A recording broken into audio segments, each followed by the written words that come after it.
Una extraña luz en mitad del planeta rojo. Un foco enigmático haciéndose presente en un mundo muerto. Es la imagen de la última gran polémica. Buenas noches, bienvenidos a la nave del misterio. Pues sí, una escena obtenida a tantos millones de kilómetros de distancia que sigue provocando estupor en unos y convencimiento de que hay un auténtico enigma ovni en otros. Pero más datos los tiene nuestro compañero.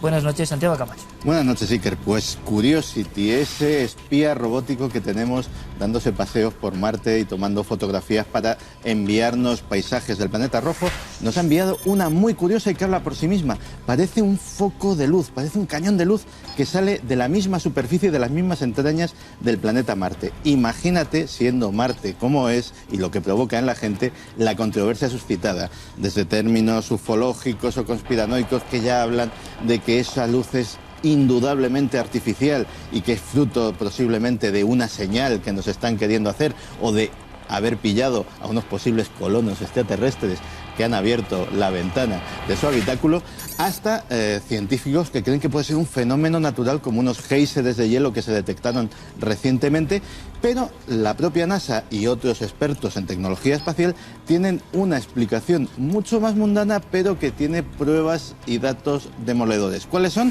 Pues nos lo va a contar una de las personas que más sabe en este país de tecnología espacial. Miguel Belló nos cuenta su opinión sobre esta fotografía. ¿Cómo podemos saber si es un rayo cósmico o es realmente un efecto que es una luz real? Lo que se hace, aquí tenemos suerte porque esta cámara no es única, sino que es parte del NavCam que tiene una cámara derecha y una cámara izquierda. Un rayo cósmico solo afecta a una de las dos cámaras, porque sería muy difícil que dos rayos afectasen el mismo píxel en una imagen. De manera que lo que hacemos es, como se ve aquí, separar. En la parte superior está la imagen de la cámara derecha, en la parte inferior la imagen de la cámara izquierda. Este efecto solo está en la cámara derecha, no aparece en la cámara izquierda. Si fuese algo real, si fuese una luz real, aparecería en los dos, en tanto en la izquierda como en la derecha. Es más, lo podemos ver en otra imagen donde se combina y se ve cómo aparece y desaparece la señal. Esto es como si estuviésemos con nuestros ojos derecho e izquierdo cerrando alternativamente uno y otro. En el momento que es algo que solo se ve con un ojo, quiere decir que con muchísima probabilidad es un rayo cósmico. Por tanto, enigma resuelto, lo dejamos ahí, aunque, como suele ocurrir ya eternamente a través de la red, la polémica continuará. Como continuará, durante los últimos siglos lo sigue haciendo la búsqueda de la gran reliquia, el Grial. Nos marchamos a León en apenas unos minutos para que ustedes casi la puedan tocar. Una reliquia que se ha convertido en polémica en España y portada de toda la prensa. Tenemos informes excepcionales y las personas que realmente lo han redescubierto. Lo que se ha descubierto en los círculos de Inglaterra, Carmen, es mucho más sorprendente, hay que tomarlo como anécdota, pero ahí está, está comentando. Sí, hay que buscarlo sobre todo en los círculos de las personas más creyentes en el misterio. Al parecer han podido relacionar por unos círculos que aparecieron en diversos años, en 2003, 2005 y 2009, pues el logotipo de Malaysian Airlines con algunos círculos de las cosechas. Ya digo que ha habido gente que ha intentado localizar porque le sonaba este logotipo, que parece que son dos pájaros, uno más pequeño que otro o que sale de este, y lo relacionan con esos círculos e incluso algunos dicen que en el último de ellos que apareció hay un mensaje oculto que puede predecir ese accidente del avión. Suena demasiado fuerte, pero nosotros tenemos la obligación de indagar un poco más. En otra de las noticias virales de esta semana tenemos al gran especialista en círculos, al ingeniero Vicente Fuentes. Compañero, buenas noches. Buenas noches, Iker. Un placer estar aquí en Cuarto Milenio. Cuéntanos, ¿qué se sabe de este logo aparentemente aparecido hace unos años? Pues mira, Iker, te cuento. Tenemos un círculo de las cosechas aparecido en el año 2003 en Wiltshire, Inglaterra. Y tenemos el logo de Malaysian Airlines, que tienen las mismas proporciones y la misma geometría. Es muy interesante poder ver que este círculo de las cosechas pues, tiene una forma mucho más matemática, tiene una forma mucho más circular, pero en esencia es exactamente el mismo símbolo. Si te das cuenta, tenemos pues los dos pájaros, uno encima del otro, y es muy interesante el hecho de ver que tenemos 11 años de separación entre ambos hechos, entre la aparición del Círculo de las Cosechas y entre el incidente del avión de Malasia. Seguramente casualidad, pero hay más polémica porque se han redescubierto en los catálogos otros símbolos también muy parecidos y con otras anomalías. Bueno, Iker, es que es muy interesante porque resulta que esta era la primera vez que aparecía en el año 2003, pero es que esto se ha repetido hasta en 4 ocasiones, porque en el año 2005, en el año 2008 y en el año 2009, en esta misma región de Inglaterra, también aparecieron menciones en Círculos de las Cosechas que también tienen este mismo símbolo del logo de Malaysian Airlines, que al final ha sido a la postre el logo del avión desaparecido. Muy interesante sobre todo el hecho de que en el año 2008 apareciera un Círculo de las Cosechas con ese símbolo y que al día siguiente se ampliara. Y también muy interesante que en el año 2009 apareciese este símbolo de Malaysian Airlines, pero resulta que aparecía también seguido de una extraña codificación, como unos jeroglíficos que bajaban de manera vertical y que a día de hoy no han podido ser decodificados. Estamos hablando de uno de los Círculos de las Cosechas más polémicos de toda la historia y sin duda uno de los más fascinantes. Fascinante, casual, curioso, polémico, desde luego. Como decíamos, el debate sigue vivo, sigue vigente. Muchísimas gracias, compañero. Hasta la próxima. Muchísimas gracias, Iker. Buenas noches. Vámonos a Londres, porque ni más ni menos que en esa gran capital europea resurge un fantasma que creíamos ya olvidado, el de la peste. Cerca de la zona de Camberwell. Allí estaban haciendo unas obras para el tren y ya el año pasado descubrieron un montón de cuerpos. Han seguido hasta ahora descubriendo esos restos y se cree que son de la peste negra. Se creía entonces y ahora por fin se ha podido saber que así es, porque han hecho análisis de ADN. En esos análisis ha salido la bacteria de la Yersinia pestis, que es la que provocaba la peste negra. Hay muchísimos cuerpos de esa plaga que en 1348 diezmó la población londinense. Y la verdad es que hay datos muy interesantes que han salido ahora a la luz. Se creía hasta el momento que la peste era provocada por las pulgas, que esas pulgas habían transmitido la peste de unas personas a otras. Ahora, este nuevo estudio asegura que no fue así, que esa peste que se trasladó de unas personas a otras tan rápido fue por el aire. Era una peste neumónica, no bubónica, como se creía que era hasta el momento. Con lo cual esos nuevos datos sacarían a la luz por qué esa peste diezmó la población en tan poco tiempo y sobre todo a las personas que más enfermas estaban, porque se ha podido averiguar por estos esqueletos que la mayoría de estas personas ya tenían una enfermedad anterior y la transmisión por la peste a través de la saliva o también de la tos pues hizo que perecieran tantas personas. Bueno, puede haber un nexo rapidísimo, Santiago, porque ahora mismo con otro tipo de peste y también muy virulenta, el llamado virus ébola, vuelve a haber un miedo. Tendremos que tocarlo en profundidad, pero hay últimas noticias que también ponen un poco los pelos de punta. Pues sí, porque esa misma pregunta que se están haciendo los expertos londinenses, como nos ha contado Carmen, es la que en el fondo los expertos de la Organización Mundial de la Salud, de Médicos Sin Fronteras, de Médicos del Mundo, que están trabajando ya en 4 países, en Sierra Leona, en Mali, en Liberia y en Guinea, se hacen sobre si esa extensión tremenda del ébola, que normalmente por lo tremendamente agresiva que es, mata a todos los pacientes antes de que puedan contagiar a alguien, pues se circunscribe a zonas geográficas relativamente pequeñas. Es la primera vez que hay un mapa tan amplio de extensión de un brote de ébola, pues están empezando a preguntar si no ha encontrado otra forma de propagarse, otra forma más eficaz de pasar a los seres humanos.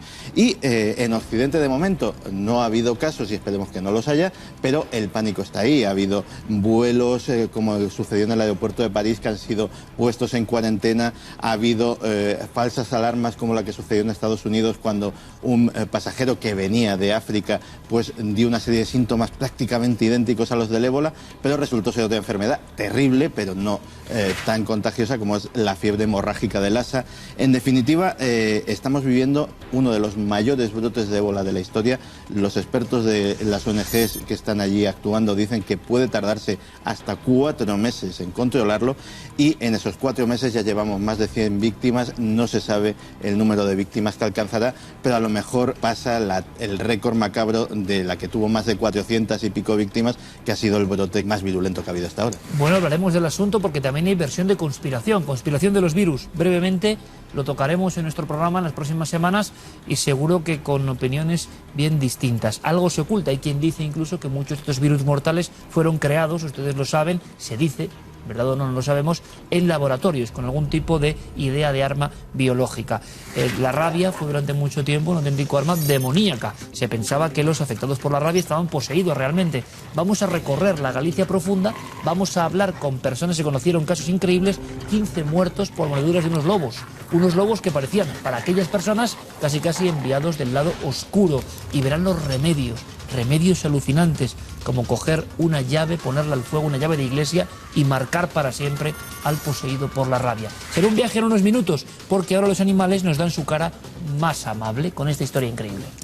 Pues fíjate, vamos a empezar con Sigmund Freud, el padre de la psiquiatría, que decía que los únicos animales sobre la faz de la Tierra que eran conscientes de la muerte eran los seres humanos.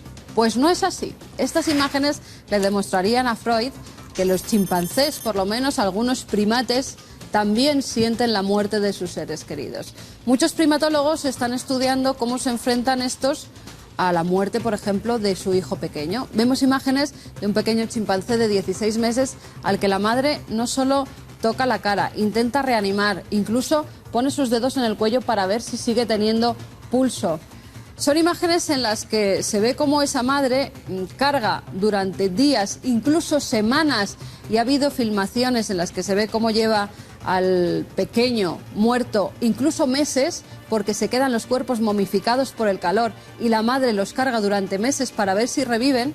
Y en este caso vemos cómo esta chimpancé llama al resto de la manada para que en cierta forma le hagan el funeral a su pequeño. No quiere separarse de él, como nosotros hacemos en nuestros propios entierros.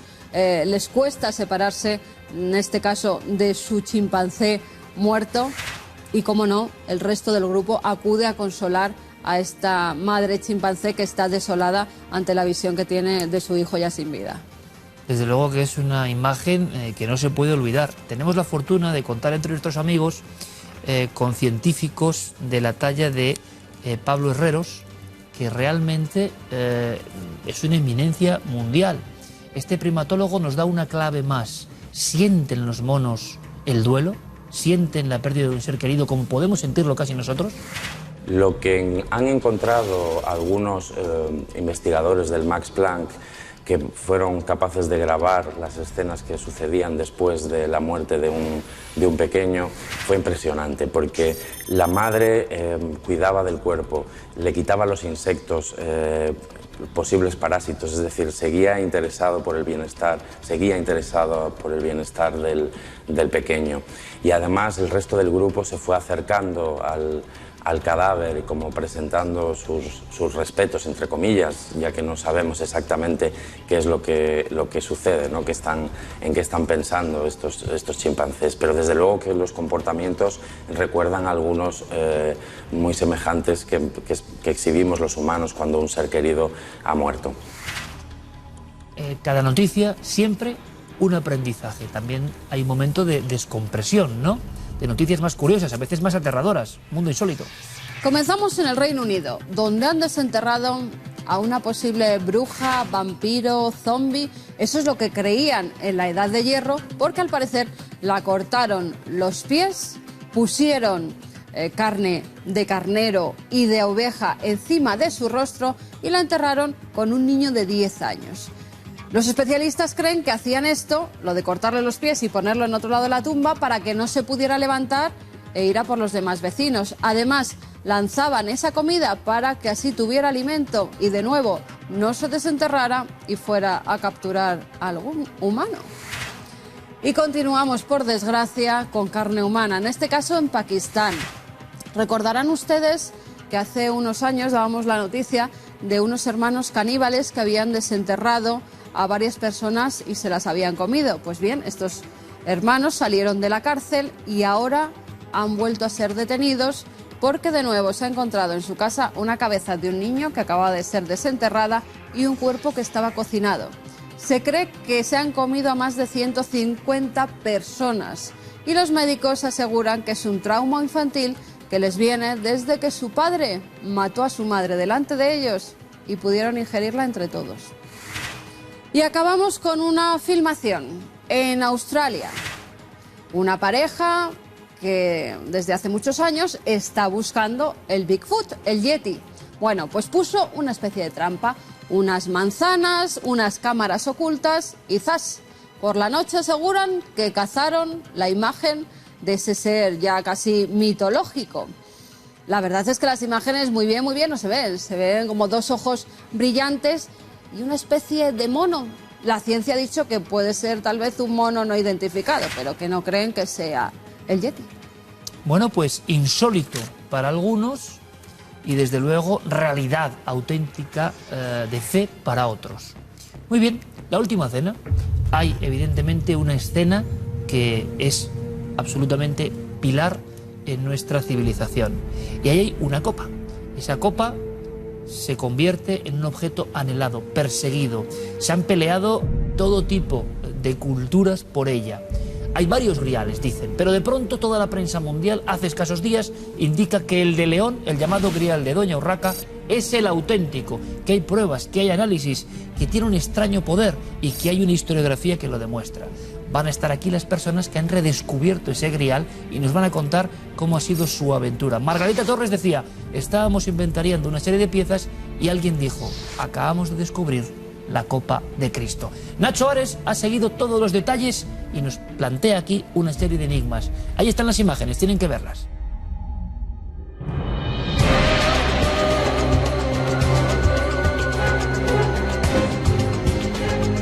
Las primeras noticias que tenemos de este cáliz arrancan del año 400, del siglo V, y nos sitúan en Jerusalén con las primeras comunidades cristianas. Allí sabemos que se venera en la iglesia del Santo Sepulcro. Hay muchas fuentes en las que se menciona que existe en la iglesia del Santo Sepulcro y se venera allí el cáliz de Cristo.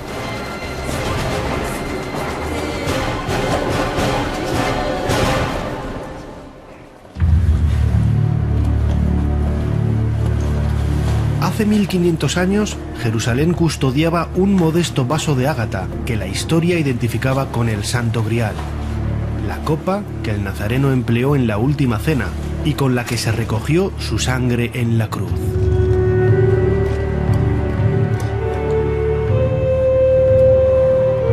Se trata sin lugar a dudas de la reliquia más anhelada por la cristiandad.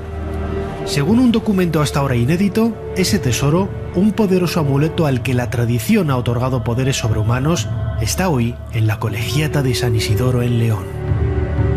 Desde el año 400, con certeza y aseverándolo hasta el siglo XI, estuvo en Jerusalén, el cáliz que la tradición cristiana asocia con el de Cristo. Evidentemente, 400 atrás no podemos tener esa seguridad.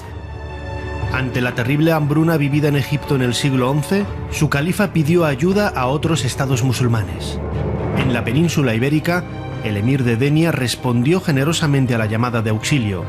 A cambio, solicitó a El Cairo que le compensaran con el cáliz conservado en Jerusalén. Una vez en su poder, el emir se lo entregó como tributo a uno de los reyes más importantes de la cristiandad, Fernando el Grande, rey de León. Este lo custodió como su más preciado tesoro, un objeto de poder cuyo rastro también podemos seguir en el Panteón de los Reyes de San Isidoro. Todo el panteón está vinculado con la Eucaristía. La bóveda principal representa la Última Cena y dentro de ella es preciso destacar una de las figuras que queda en uno de los laterales, que es Marcial el copero. Si apreciamos la figura, vemos como Marcial tiene entre sus copas una copa que es muy similar a los ónices o a los onix que se utilizaron luego por Doña Urraca para realizar el cáliz de Doña Urraca. San Isidoro ha mantenido desde época inmemorial una estrecha relación con el sacramento de la Eucaristía. Hoy, el modesto vaso de ágata está guardado en un relicario de oro y piedras preciosas formando una ostentosa copa, las joyas que Doña Urraca, hija de Fernando el Grande, cedió para custodiar uno de los tesoros más buscados por la cristiandad.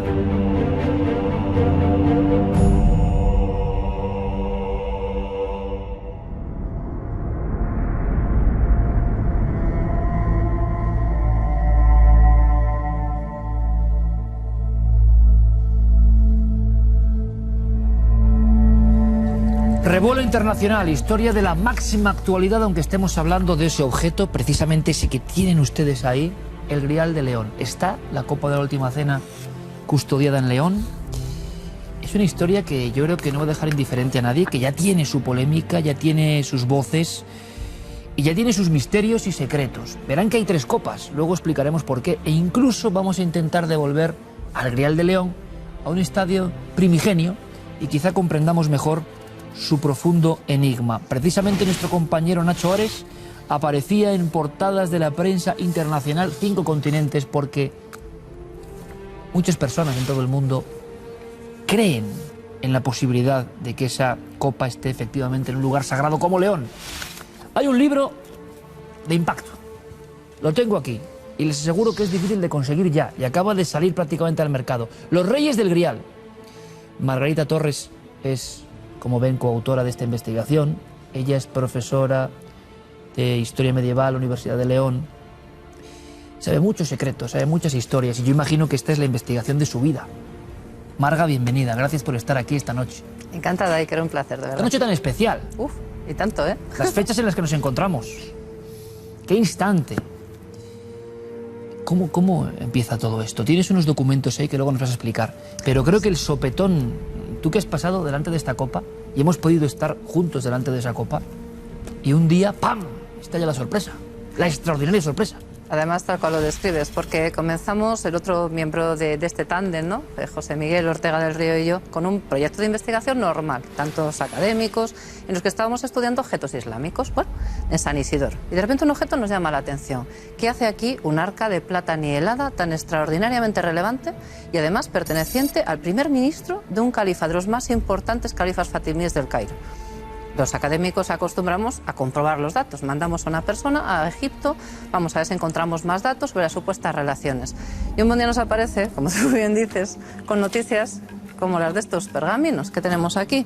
En la primera de ellas nos da una información que ya era conocida por los medievalistas y se dice que en 1054 hay una hambruna, esa hambruna hace que el califa fatimí envíe petición de ayuda, el emir de Denia, la taifa española de Denia, envía barcos, en agradecimiento hay una serie de regalos prestigiosos. Eso está publicado por muchos historiadores, pero en este documento se añade una información más, y es que, en concreto, el emir de Denia le pide uno, y ese uno es la copa con la que Cristo literalmente ofició la última cena con sus apóstoles, que se conserva en Al-Quds, que es el nombre árabe de Jerusalén, y cuando le pregunta, con toda la lógica, al califa fatimí, tú siendo musulmán, ¿para qué quieres esto?, responde el otro, para entregárselo a Ferdinand Al-Kabir, emir de Riyún, con el que me interesa llevarme bien. Ferdinand Al-Kabir no tiene otra traducción del árabe más que Fernando el Magno, Fernando el Grande, rey de León, emir de Riyún. Y se añade otro dato más, todavía relevante. Los cristianos de Jerusalén tienen miedo, porque es el cáliz de Cristo el que va a salir después de llevar allí pues más de 600 años, quizás incluso 1000. Y piden que sea un cristiano el que porte el objeto en sus manos en ese viaje tan peligroso hacia Occidente. Y el propio pergamino afirma, y por el temor de los cristianos, habiendo allí un peregrino que procedía de Yalalika, y el término es fundamental, se le confió a su custodia. Yalalika es el nombre con el que los geógrafos árabes de todo el mundo identifican un solo territorio, y es el Reino de León. No hay posibilidad de error. Y después de esto, que como tú bien decías, fue una especie de sopetón impresionante, vino el segundo, porque las sorpresas no vienen sino acompañadas y la casualidad cada vez estoy más convencida que no existe.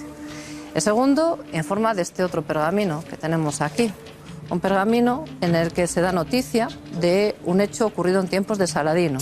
Y ese hecho en concreto es que la hija de Saladino está enferma de una enfermedad que deriva con hemorragias, piedra de riñón, se cree, y exige Saladino, con el poder que tiene y con la autoridad que tiene, al gobernador de Egipto: entrégame la esquirla que indignamente tu antepasado hizo saltar de la Sagrada Copa de Cristo cuando viajó a la tierra de Denia.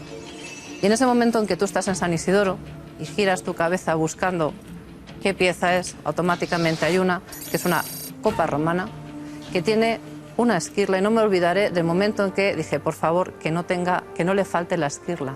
Lo había visto 1000 veces, de verdad. Y cuando giró la vista y vi que debajo de ese camafeo sonriente estaba una esquirla que fallaba, de verdad me encantaría que entendierais cómo empezaron a temblar el cuerpo y todo dentro vibró de una manera diferente. Porque estás ante un descubrimiento que, precisamente porque somos historiadores, académicos, somos profesores, somos miembros de ese mundo que está un poco por encima de emocionarnos, y yo nunca he dejado de emocionarme cuando he descubierto algo, cuando de repente te encuentras ante esto, dices, vamos a seguir el camino, vamos a ver por qué esa copa, quitándole el oro, como tú afirmabas al principio, vamos a quitarle el oro, vamos a dejar la copa de verdad, porque a la gente le sorprende verla así, dice, no, eso no puede ser. No, olvídense del oro, de las piedras preciosas, eso es siglo XI y eso es Doña Urraca. Y quédense con la humilde copa de ágata de ónice, que está mellada con una falta tremenda y que en su momento a muchos investigadores les llamó la atención.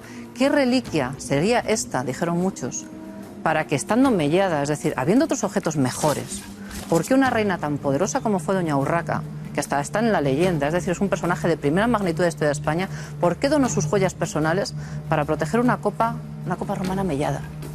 Y de repente bajamos al Panteón, y es el segundo impacto, ¿no? Que tampoco se nos olvidará. Cuando de repente bajas y alzas los ojos al cielo de esa maravillosa Capilla Sixtina del Románico y te encuentras con que la escena central es la Última Cena, pero tú estás en un panteón. Y la Última Cena tiene copas blancas, cobrizas, en manos de los apóstoles, pero Jesús no la tiene. Y en una esquina ves un personaje, Marcial, el copero, que le está ofreciendo, como aparece en las imágenes, una copa, evidentemente pintada por un artista románico, que es idéntico en color a la que tú tienes arriba, envuelta en el oro de Doña Urraca, y con una forma semejante a la del oro de Doña Urraca. Y te das cuenta que caminando un poco más en el propio Panteón tienes la segunda gran referencia al Grial, tienes un cáliz en un calvario ante el cual se arrodillan los reyes de León, Fernando y Sancha, y a la derecha flotando tienes representada la forma ya del cáliz de Urraca. Es una lección comprimida de historia, cómo cuenta la historia esta historiadora y científica, ¿no? Qué maravilla, estábamos casi como soñando una novela ahora mismo, pero una novela que tiene un argumento físico. Lo he dicho muy bien Margarita Torres y vamos a hacerlo. Vamos a volver al Grial a su estado primigenio. Presentamos ya, como no, a Javier Sierra, que me hace mucha ilusión, porque nada es casualidad, yo vi esa copa con él también. Estábamos ahí juntos. Así Bienvenido, es. amigo. Bien hallado. Vamos a hablar no solo de eso, sino de las polémicas del Grial, si te parece, de las batallas del Grial también, porque hay otros que aseguran ser el cáliz de Cristo.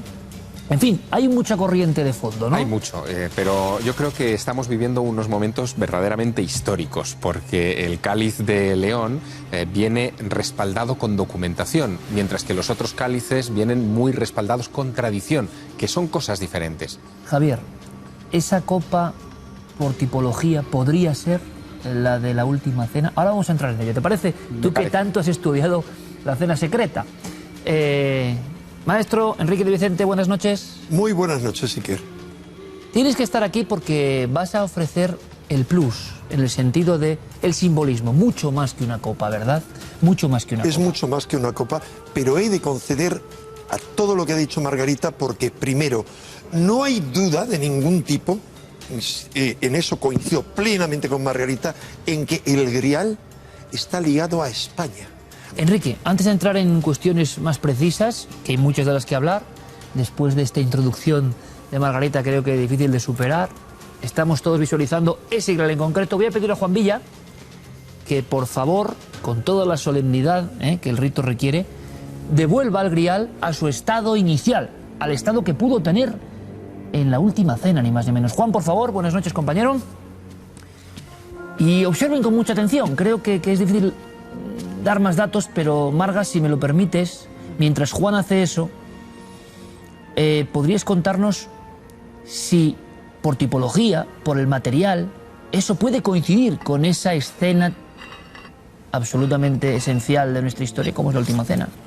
Pues será un placer, Iker. En principio hay que decir que en el siglo I, contra lo que Indiana Jones en la famosa Última Cruzada afirma, la ley judía prohibía que los cálices de Pascua, que es la festividad por antonomasia del mundo hebreo, fueran de madera o de materiales porosos. Por lo tanto, es imposible que el cáliz, aunque fuera un carpintero, fuera de madera. Esto es lo primero que hay que decir.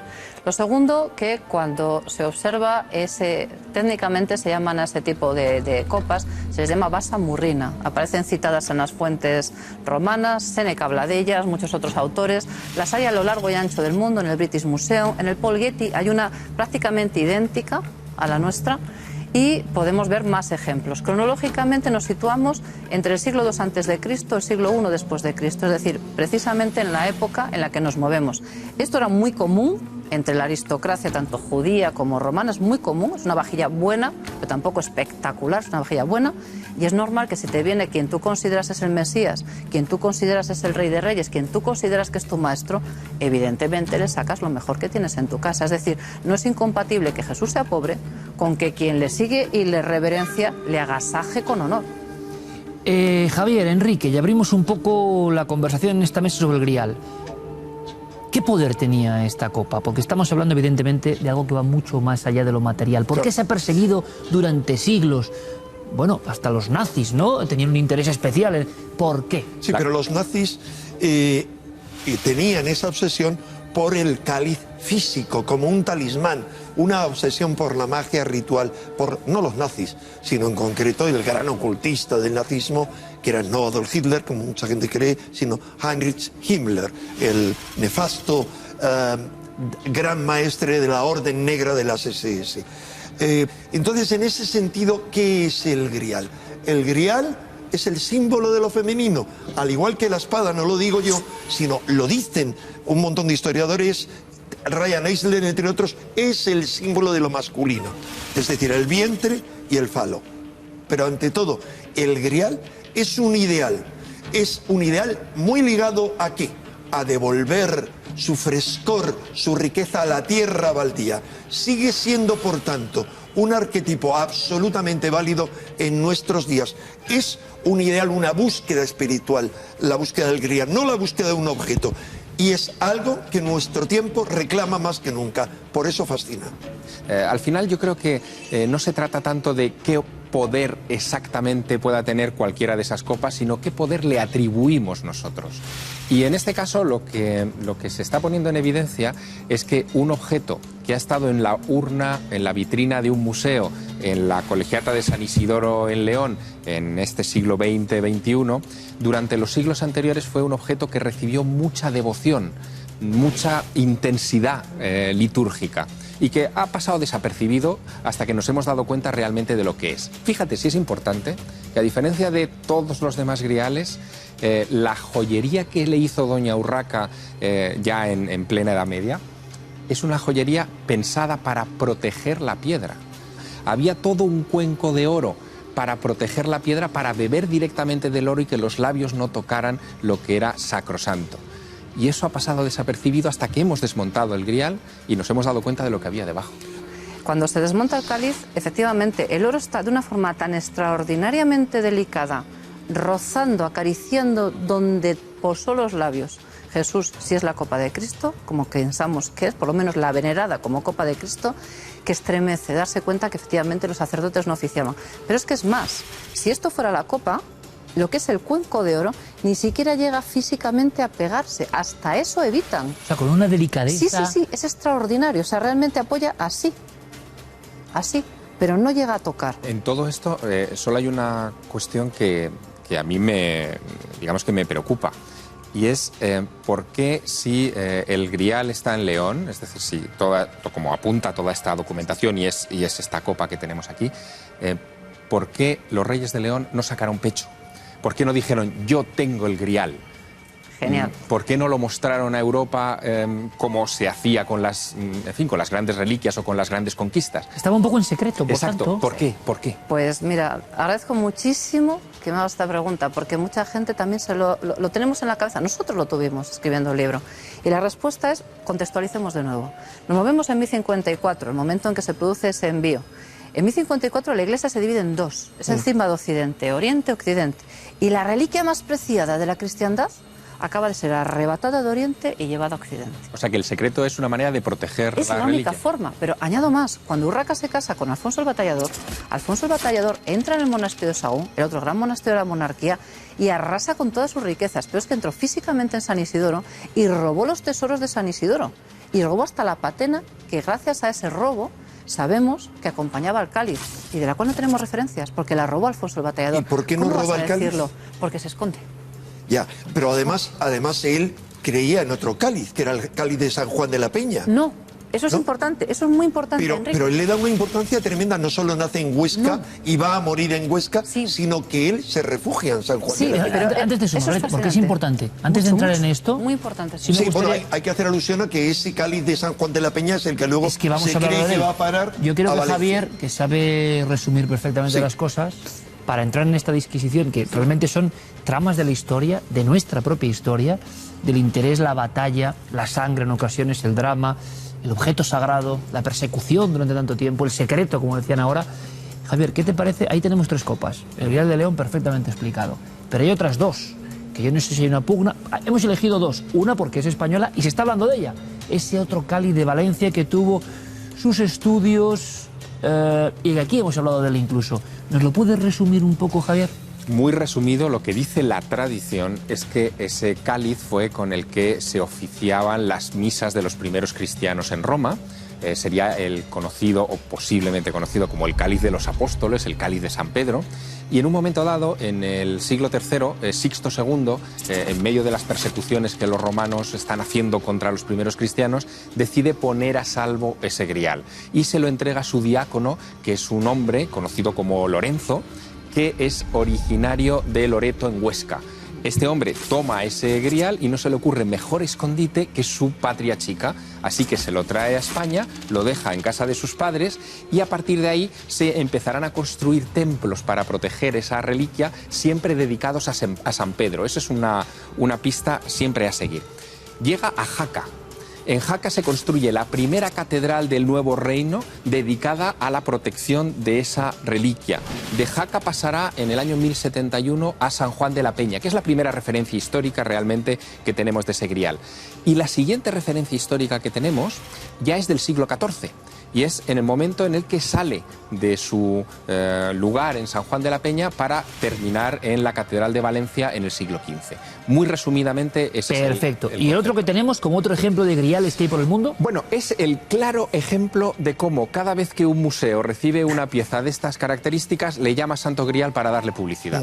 Pero en este caso además es especialmente significativo. Ese grial es de plata. Dentro tiene otra copa de plata, que sería supuestamente el verdadero grial. O sea que, como veis, las 3 copas son contenedores para proteger algo. Son como cofres que llevan el secreto dentro. Exacto, pero en este caso en concreto, en el cáliz de Antioquía, nos enfrentamos primero a que se trata de un material que no era el común en el siglo I en las mesas, como nos decía antes Marga, en las mesas importantes de aquella época. Hay otro elemento y es que aparece en el siglo XX completamente fuera de contexto, se expolia de un yacimiento en Siria, con lo cual geográficamente ya nos vamos del lugar al que nos estamos refiriendo, y se vende a mediados del siglo XX al Museo Metropolitano de Nueva York, que lo recibe y lo llama Santo Grial para hacerle publicidad. Por tanto, hay una historia también de intereses subterráneos en el mundo del grial. Pero ¿cómo no va a haberla? Y batalla. Pero ¿cómo no va a haberla si el Santo Grial es la reliquia de las reliquias? Aquel lugar que lo proteja se convierte inmediatamente en un punto de referencia de la cristiandad. Lo era en el mundo antiguo y en este mundo tecnificado que es el siglo XXI lo sigue siendo, porque este tipo de objetos siguen ejerciendo ese poder que le hemos concedido. Como decía Enrique antes, la fascinación, ¿no? Un segundito. Sí, solamente Ahora ya sabiendo lo que es cada uno con ejemplos tan diferentes, sabemos también, porque muchas personas, imagino, de León y de Valencia estarán muy activas esta noche, nuestro grial, otros que no, que es el nuestro, y nosotros con respeto absoluto, simplemente ponemos los datos. Mira, nosotros en toda esta trayectoria hemos actuado, como decía al principio, con asepsia. Somos científicos, por encima de cualquier disquisición. Y nos pusimos a hacer el rastro de los demás cálices, que se autoproclaman santos griales, ¿no? Algunos con más fortuna, otros con menos, hay de todo tipo. Evidentemente el de Valencia tiene una secuencia de fe y de tradición, que es la que ha contado perfectamente Javier. Pero no es menos cierto que, viendo la documentación, en 1135, Ramiro II no dice que sea el cáliz de la Última Cena. Dice simplemente, te dono estas tierras y te dono esto. Y comenta y dice, literalmente, y lo cáliche, lápide precioso, y el cáliz, que es de piedra rica. No dice más. Cuando testa el rey, no hay referencia que sea el cáliz de la Última Cena. Cuando Alfonso el Batallador testa, no hay referencia que sea el cáliz de la Última Cena. Bien es cierto que, y es un poco nuestra idea, ¿no?, que hubo 2 cálices, el de Jesús, Jerusalén, con esa tradición de las comunidades cristianas, Jerusalén, el Cairo de León, que sería el de San Isidoro, esa copa superior, y un segundo cáliz, que es el que llaman, como bien decía Javier, de los apóstoles. Y sinteticemos de nuevo, hagamos de historiadores despellejando lo que hay debajo.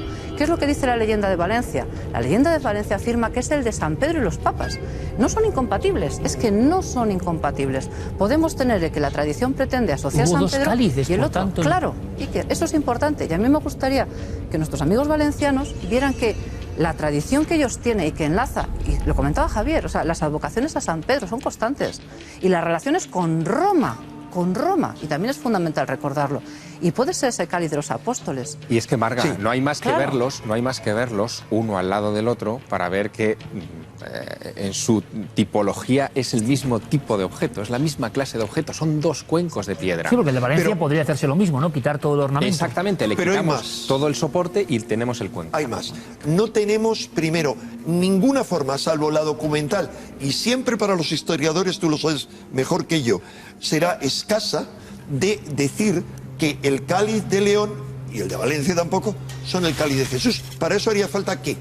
Hacer un análisis de ADN de algo que atribuyéramos a Jesús, o bien lo que se venera como la Santa Sangre, porque también hay esa reliquia, o bien lo que se venera como la Sábana Santa y el sudario de Oviedo, es decir, ver si coinciden los ADN. Pero ¿cómo vamos a sacar el ADN de un cáliz que además ha sido cubierto de oro? Es decir, es imposible. Y primero. muchas veces lavado. Segundo, es imposible determinar también, yo lo siento, tengo que decir aquí en defensa del de Valencia y de otros posibles griales, aunque no encuentro otro con pruebas, que no hay forma de determinar qué es el grial de Jesús, pero que yo digo algo más. Habla de los griales y yo creo que lo fascinante de todo esto es que no hay ni una sola evidencia de peso que diga que el grial, tal como se conocía, sea de otro lugar más que de España y sur de Francia. Ninguna otra, porque toda la tradición que se refiere al grial de Avalon,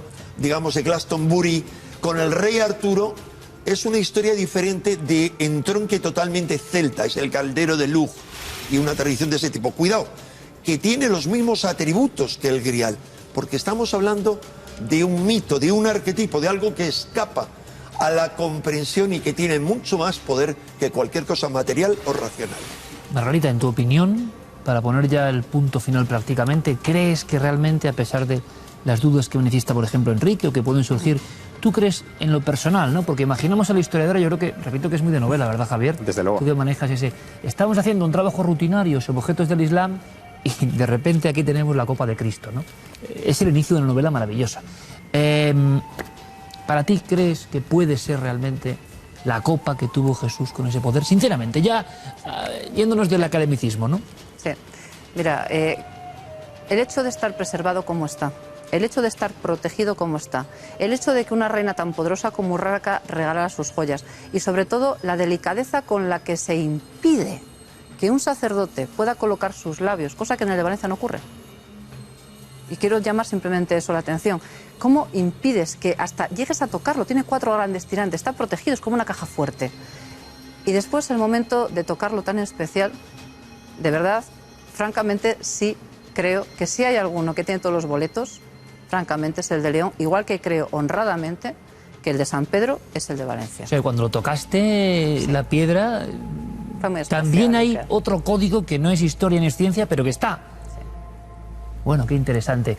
Decían Javier y Enrique, ya para terminar, que evidentemente sigue, y esto me interesa, ¿no? Y leemos con la actualidad, el tema es actualidad, pero que sigue fascinando hoy. Y es una frase que habéis dicho de diferente forma los dos. Y me gustaría, tenemos nada, que en un colofón rápido, ¿por qué esto sigue fascinando? No hablamos solo de religión, hablamos de algo más poderoso, ¿no? Habría que preguntar en San Isidoro de León desde que se hizo público este descubrimiento. Han sido miles ya las personas que han ido a pedir ver este cáliz que ha estado siempre ahí y que nunca había recibido mayores visitas. Esa es la fascinación del mito, vamos a llamarlo así, del mito, la potencia del mito del grial. Y si de repente León entra en ese mito que hasta ahora, en fin, le era ajeno, yo creo que va a cambiar muchas cosas en la ciudad. Muchas. Enrique, colofón. Para mí, el grial, la concepción que uno tiene del grial, como ya comentaba la semana pasada, la concepción que cada uno tiene de Jesucristo es propia, cada uno tiene su concepción y le da plena potencia. Para mí lo importante es que la búsqueda del Grial es la búsqueda espiritual de valores absolutos, es un motivo, un motor que en una época de zombies como la nuestra nos permite lanzarnos hacia una nueva búsqueda, al mismo tiempo libertaria y aristocracia, la aristocracia del espíritu. Necesitamos un ideal, necesitamos un nuevo rey, Arturo, que nos conduzca hacia la búsqueda del nuevo reino, de la nueva tierra, por encima del materialismo y el nadaísmo reinante. Bueno, pues con ese mensaje siempre rompedor de Enrique de Vicente, con su efecto, hemos recorrido la historia y hemos vivido una novela real, histórica, con datos, maravilloso, y si hay novedades lo iremos contando. Marga, que como siempre es un placer tenerte en Cuarto Milenio, y que además, qué maravilla, pues el entusiasmo, ¿no? Acompañando a la ciencia, a los datos, a los pergaminos, el entusiasmo que supera cualquier ficción. Gracias, y que siga habiendo noticias en torno a este Grial y que vengas a contarlo. Muchas gracias. ¿Te parece? Sí, encantada. Gracias, compañero, como siempre, Javier, gracias. Y hasta la próxima aventura. Al final las películas, ¿no? Indiana Jones, y luego uno va a la realidad y por lo menos queda eso al nivel, ¿no? Una realidad tan cercana, no del cine, tan cercana. Si esto sirve para que nuestro público vaya a ver esta joya que es el Isidro de León, no solo el Grial, merecerá la pena ese viaje. Hay que redescubrir la cripta. La cripta con el Grial. Bueno, y estas pinturas que hemos estado viendo. Yo de verdad, cuando he visto la figura del copero, a mí me ha causado un escalofrío. ¿Y a ustedes? Ahí está la pregunta. Pues si se ha causado ese escalofrío al otro lado de la pantalla, vayan ahí a verlo, claro que sí. Enrique, maestro, como siempre, gracias. Gracias a ti. Nosotros continuamos con la historia, una historia también de luz y sombra. Es una historia de impacto y al mismo tiempo de última voluntad, podría ser. La hemos llamado, y lo van a entender enseguida, El Anillo.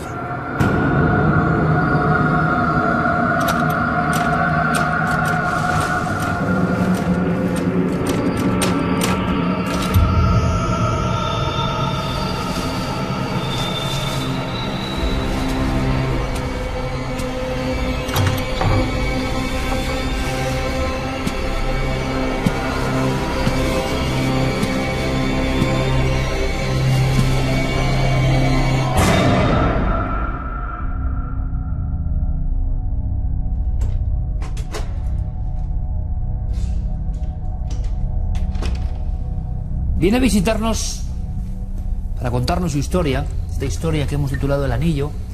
Buen amigo, viene desde Jerez, de esa buena tierra, y además, por su biografía y su profesión, él es un excelente profesional, sabe de qué estamos hablando, sabe tratar con la muerte en mayúsculas. Bienvenido, Juan Carlos. Buenas noches, ¿y qué? Juan Carlos Cumbreras está con nosotros. ¿Qué tiene que ver con ese anillo, con esa historia, con esa especie de petición que vamos a contar ahora? Su relato, su testimonio tiene dos vertientes bien diferentes. Una del impacto, una la impresión, una, sí, se podría decir hasta el miedo en ese instante concreto, el estar viendo algo que parece imposible. Pero tiene otra vertiente quizá más importante, que es a veces resumido como el mensaje, ¿no?, del otro lado. Mensaje por algo con una lógica que se nos escapa. La ilógica permanente del misterio, ¿no? Además, me gustaría decirles una cosa importante. Yo he dicho buen profesional porque él trabaja en una importantísima empresa que tiene que ver con el aspecto de los seguros, la muerte. Pero además, Juan Carlos, porque creo que es importante, creo que es una pincelada importante para poner en situación. Tú desde hace muchos años y eres muy joven, te has acostumbrado a ver la cara de la muerte, y eso también hace aprender, me decías, hace aprender. Sí. Porque ¿tú a qué te dedicas? Yo soy el responsable del departamento de fallecimiento de la compañía, de mi empresa. Entonces nosotros lo que nos dedicamos es en el momento en que hay un fallecimiento, acudimos al lugar donde ha habido el fallecimiento y atendemos a la familia y reconocemos al fallecido y demás junto a la familia. Tú tienes solo 29 años. 29. Y has visto muchas cosas. Muchas, sí. Has vivido muchas vidas y muchas muertes, entre comillas, ¿no? Sí. ¿Y qué enseña la muerte? La muerte te enseña, desde mi punto de vista, a hacer otro tipo de persona, de ver estos problemas que ahora mismo que nos abarcan aquí en España a nivel nacional, de la crisis y demás. El ver lo que no tiene solución y ver la vida desde otro punto de vista. Pues con un profesional que está acostumbrado a... Imagínense el dolor, ¿eh? Imagínense las escenas que ha vivido Juan Carlos, llegando el primero ahí. Y él estoy seguro que ha aprendido. Bueno, yo sé que ha aprendido. Y resulta que hace prácticamente 10 años le pasa algo, ¿no? Tiene que ver con la muerte también. Sí. La muerte de una persona muy querida para ti. Muy ¿no? querida, mi abuelo. Mi abuelo era para mí una persona muy importante. Ocurrió en el verano del 2004. Mi abuelo fallece en julio. Y total, mi abuelo siempre decía que tenía un anillo, que tenía las mismas iniciales que las iniciales de mi hermano. Entonces, siempre comentaba entre la familia, nosotros mismos, nos decía que ese anillo, el día que él faltara, el día que él falleciera, iba a ser destinado para mi hermano, que tiene las mismas iniciales.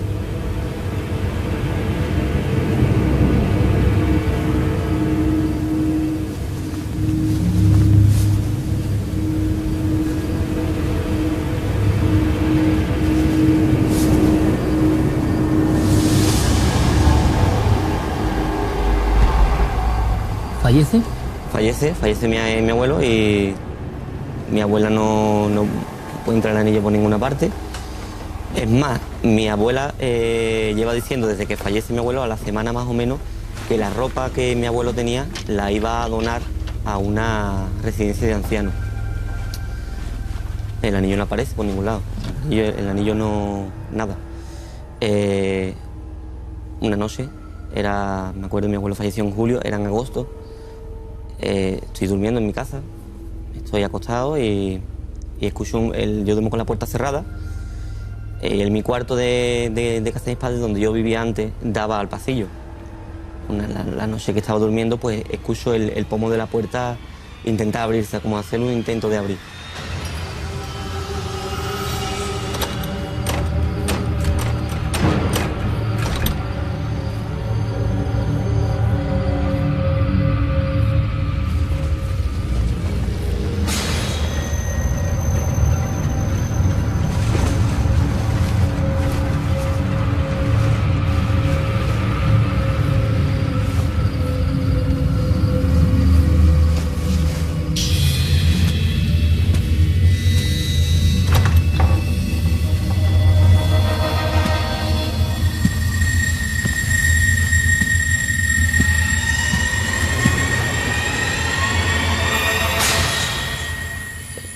Sería las 4 de la mañana más o menos. Me siento, me giro, me voy a acostar otra vez en la cama y en el momento que giro me encuentro a mi abuelo en el lado derecho de la cama.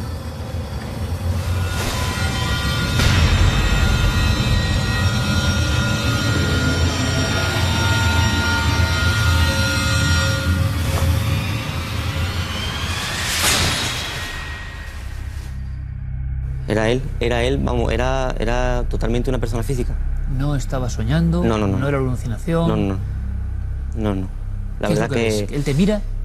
Él me mira y me empieza a hablar. Claro, yo me eché un poco para atrás el mirar para mirarlo entero y estar medio cuerpo solamente. O sea, era el torso en la habitación solamente. No se ve las piernas, solamente el torso, los brazos, ¿sí? El torso, los brazos, o sea, lo que es parte del cuerpo para arriba. Era tal y cual él, vamos. Y me empieza a comentar, me empieza a hablar, vamos, yo me quedo un poco con las escenas que vivía en aquel momento, un poco anonadado de decir, ¿está pasando? ¿No está pasando? Claro, él me dice que el anillo que está buscando mi abuela, el anillo que va destinado para mi hermano, lo tiene en una chaqueta. Está en casa de mi abuela ese anillo. Está dentro de una chaqueta. Claro, yo vuelvo para atrás, me vuelvo a acostar, me echo, la verdad que pasé un poco... ¿Miedo? Miedo, o sea, miedo, pero... Sí, porque lo entendemos, Juan Carlos, es tu abuelo. Claro. Y muchas personas nos dicen, me gustaría mucho un ser fallecido, que yo he querido mucho, que ha habido unos nexos de unión importantes en la vida, encontrármelo. Todo eso que se ha contado de una señal... Aquí no había señal esperada, pero las personas que luego han visto, aunque sea un familiar, pero en esas circunstancias, imagínense medio cuerpo, pues desde luego el impacto es brutal, porque uno no sabe lo que está viendo. De repente, delante de Juan Carlos, lo insólito se presenta. Si lo raro es que luego pudieras conciliar el sueño. Si lo raro es que luego entendemos perfectamente el miedo. Sí, no, vamos. ¿Cuánto tiempo dura la experiencia? La experiencia puede durar el momento que me dice que el anillo está, vamos, pues, no puede llegar al minuto. ¿Era su voz? ¿Él movía los labios? ¿No era algo en tu mente? No, la boca la movía como estamos nosotros aquí hablando ahora mismo. Era perfecto, vamos, era perfecto. ¿Tú logras después dormir? ¿Lo dices a tu familia? Logro dormir y lo primero que hago por la mañana cuando me despierto, no le digo nada a mi padre, que es el hijo de mi abuelo. Tampoco se lo digo a mi madre. Se lo comento era mi novia, ahora mismo es mi mujer. Y lo que hago lo primero es recojo a mi mujer y voy a casa de mi abuela. Llamo, me abre mi abuela la puerta y lo primero que me comenta mi abuela es que me coge de la mano y me dice: mira, Carlos, no te vayas a asustar lo que te voy a comentar, pero mira cómo me han aparecido los cuadros de la casa. Al otro día, estaban todos los cuadros de la casa totalmente cambiados. ¿Y cómo estaban? Cambiados de sitio. O sea, los cuadros que están en el dormitorio, ella duerme con un Jesucristo y una Virgen María, estaban en el salón, los del salón estaban puestos en el cuarto, en el dormitorio, y mi abuela no sabía absolutamente nada. Entonces ahí es cuando yo certifico que lo que me pasó por la noche se iba arraigado, o sea, iba unido un poco a eso. En las dos casas, la tuya y la de su esposa, habían ocurrido cosas no muy normales. Sí.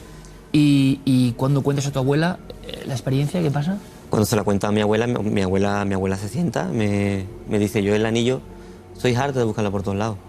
No lo encuentro por ninguna parte, no está en ningún lugar. Y le digo que lo que me había pasado con el encuentro con mi abuelo, y le digo que el anillo está en tal chaqueta, en el bolsillo. Y entonces miras ahí. Mira a mi abuela. ¿Tu abuela? Yo me quedo atrás mirando. Mi abuela mete la mano y efectivamente el anillo estaba ahí.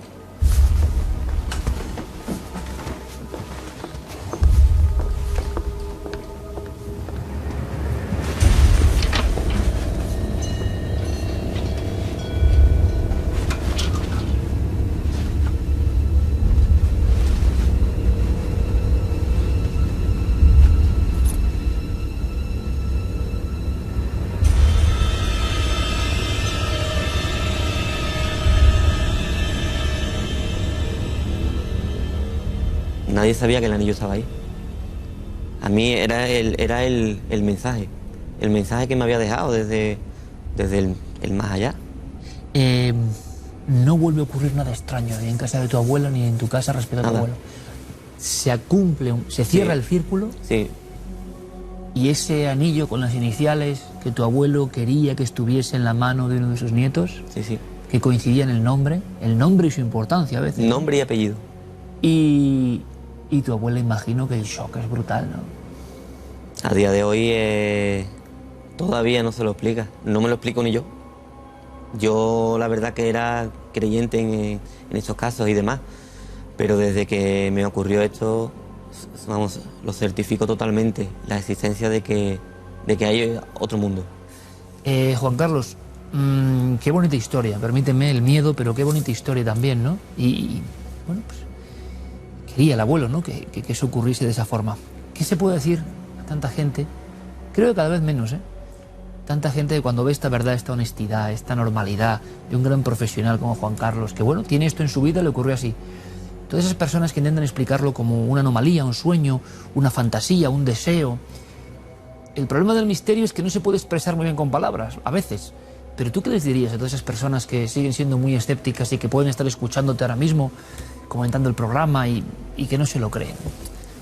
Pero yo, las personas que sean un poco escépticas, que sí que es verdad que hay otro mundo, que hay personas que incluso pueden velar incluso hasta como un ángel de la guardia, que velan por nuestra seguridad y demás, o que quieren decirnos un mensaje, de que muchas veces el ser escéptico es como si fuera una barrera para el más allá, el no poder comunicarse con esa persona, el no querer creer o el tener el miedo. ¿Qué te ha enseñado esta experiencia, Juan Carlos, 10 años después? ¿Qué te ha aportado a ti a tu vida? Hombre, a mí la verdad que desde que me pasó la experiencia, aparte de haber entrado a trabajar en el sitio donde he estado trabajando, para mí ha hecho como una como una cadena y demás, del tener el contacto con lo que es el otro lado, el otro mundo, a tener contacto con las personas directamente, con el fallecimiento, con el dolor, te hace ver las cosas de otra manera. Esto es muy interesante, Juan Carlos. ¿Quieres decirme que a raíz de ese impacto, justo antes de entrar en esta importantísima compañía y además con un cargo dirigente y con una experiencia dilatada, resulta que tu forma de mirar la muerte es diferente y eso te ha servido para dar un poco de bálsamo, de calma a las escenas tan terribles que has tenido que ver? Sí. O sea, que tu abuelo te dio una enseñanza también. Parece ser que sí, parece que iba destinado o era una profecía, por así decirlo. Pues de verdad, Juan Carlos, que te agradezco mucho la historia. Yo creo que tu abuelo le sentirá bien de alguna forma, ¿no? El aspecto de... Tu abuelo estará, no sé si viéndonos, porque imagino que la otra realidad es muy compleja, seguramente sí, como tantas otras personas que, bueno, vienen con un mensaje y se entiende o no se entiende. Es que en este caso es tan gráfico el mensaje, es tan gráfico lo del anillo. El anillo existe, no es, como decían en la antigüedad, unas misas por el alma de... Esto es una cosa física, en una chaqueta, que nadie encuentra, pero que se convierte en preocupación. Y ahora ustedes opinen libremente, porque habrá quien piense, como es lógico, que el drama del anillo que no se encontraba generó tal angustia, por ejemplo en Juan Carlos, que es un tipo responsable, que su propia mente generó esa imagen. Hombre, es una imagen tremenda, ¿eh? Que dio además el dato concreto que ni siquiera Juan Carlos sabía. Lo dejamos ahí, pero desde luego con esa doble versión, ¿no? Entre la oscuridad que producen a veces estos encuentros y lo más importante, y siempre lo decimos, la luz que subyace en estas aventuras, que por lo menos a nuestro amigo le ha servido, y le ha servido además para afrontar momentos durísimos con otras personas inocentes que han visto la muerte, y que quizá su forma de afrontar la experiencia con el otro lado pues le haya provisto de cierta calma, que es muy importante, ¿no? Juan Carlos, gracias por la experiencia, gracias por venir a contar la Cuarto Milenio. Yo creo que es una experiencia tremenda y hermosa al mismo tiempo, y te agradezco mucho que hayas recordado, revivido con nosotros algo tan importante, la historia de ese anillo, la historia de un mensaje. Muchísimas gracias, amigo. Igualmente. Hasta la próxima. Vaya historia, el anillo, Juan Carlos, su abuelo, el mensaje póstumo. En fin, nos quedamos reflexionando, que es lo interesante, pero en este programa es que todo pasa muy rápido, apenas hay tiempo, aunque estoy seguro que esta aventura, que esta odisea, de este contacto quizá con el otro lado, se va a quedar revoloteando en muchas mentes y será motivo de, bueno, análisis, reflexión, pensamiento durante algún tiempo. Pero ahora vamos, porque la actualidad continúa, y la actualidad a veces nos lleva a lugares virtuales apasionantes, como el viaje y el lugar concreto, el enclave que ahora vamos a visitar. Se van a sorprender, va a ocurrir dentro de, ya lo saben, Misterio 4.0.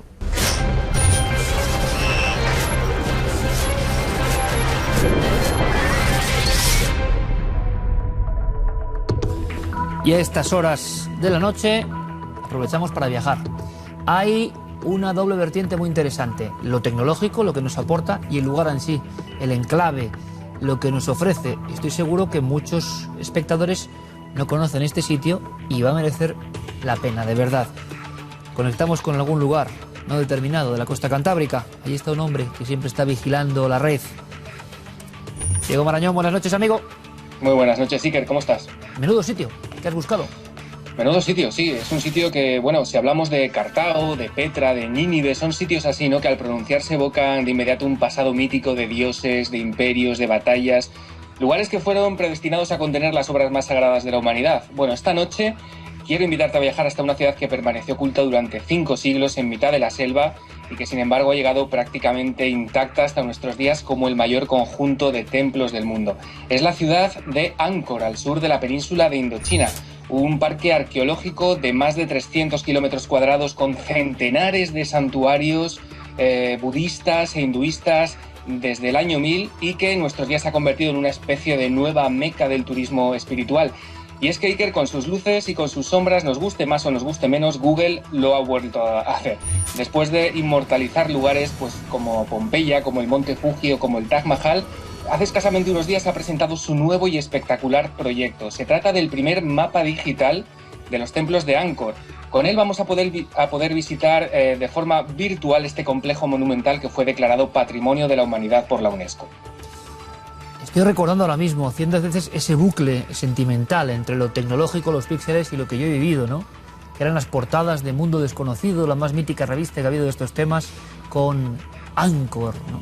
Y que era como cada página era un mundo nuevo, un mundo impresionante, la piedra y la selva, pero de misterio, el misterio y la leyenda y el mito encarnado a veces en la verdad se juntan en este laberinto rocoso y maravilloso de Anchor. Sí, la verdad es que existen multitud de leyendas alrededor de este sitio. Por ejemplo, aunque sabemos que en realidad su proceso de construcción debió durar varios años, varios siglos incluso, un mito muy bonito, cuenta que Anchor fue construido por gigantes en una sola noche, ¿no? Que la levantaron en una sola jornada. También hay que decir, por ejemplo, que en 1996 John Grigsby, que era un ayudante de Graham Hancock, un colaborador suyo, descubrió que, así como las pirámides de Giza están orientadas de forma más o menos parecida a la constelación de Orión, los principales templos de este complejo se alinean, coinciden perfectamente con los anillos de la constelación del dragón. Bueno, pues con esta nueva aplicación de Google vamos a poder entrar directamente en este conjunto de templos. Y para conseguirlo, Iker, como ya estás viendo en pantalla, Google ha tomado como base más de 1 millón de fotografías, nada más y nada menos. Con esa materia prima han creado 90.000 imágenes panorámicas de 360 grados de un centenar de templos de Angkor. Imágenes que ahora podemos explorar gracias a Google Street View. Y el proceso ha sido largo porque, fíjate, empezaron a tomar imágenes hace ya meses, en julio de 2013. Lo hicieron un coche y un grupo de 5 personas que fueron desplazándose por el interior de estos templos con unas mochilas muy especiales. Esas mochilas estaban equipadas con un sistema de 15 objetivos y estaban tomando fotografías del interior de los templos cada 2 segundos y medio más o menos. Todo esto para que hoy, como estás viendo, Iker, podamos subir gracias a la tecnología por esa escalinata que nos lleva al santuario principal, destinado a que el rey se pusiese en contacto con los dioses cada noche. Pasear por estas galerías nos remonta miles de años en el tiempo y cada pared, cada laberinto de piedra que nos encontramos en este enclave mágico esconde montones de detalles. Existen esos bajorrelieves impresionantes de piedra que podemos disfrutar porque todos y cada uno de esos detalles están disponibles en esta aplicación y además está prevista que todo esto que ha hecho Google se incluya en su proyecto de Instituto Cultural, un proyecto que cada vez va a más y que se incrementa pues prácticamente día a día, mes a mes y año a año. Una ciudad enterrada, entre comillas, o cubierta por la selva, ni más ni menos, en la jungla.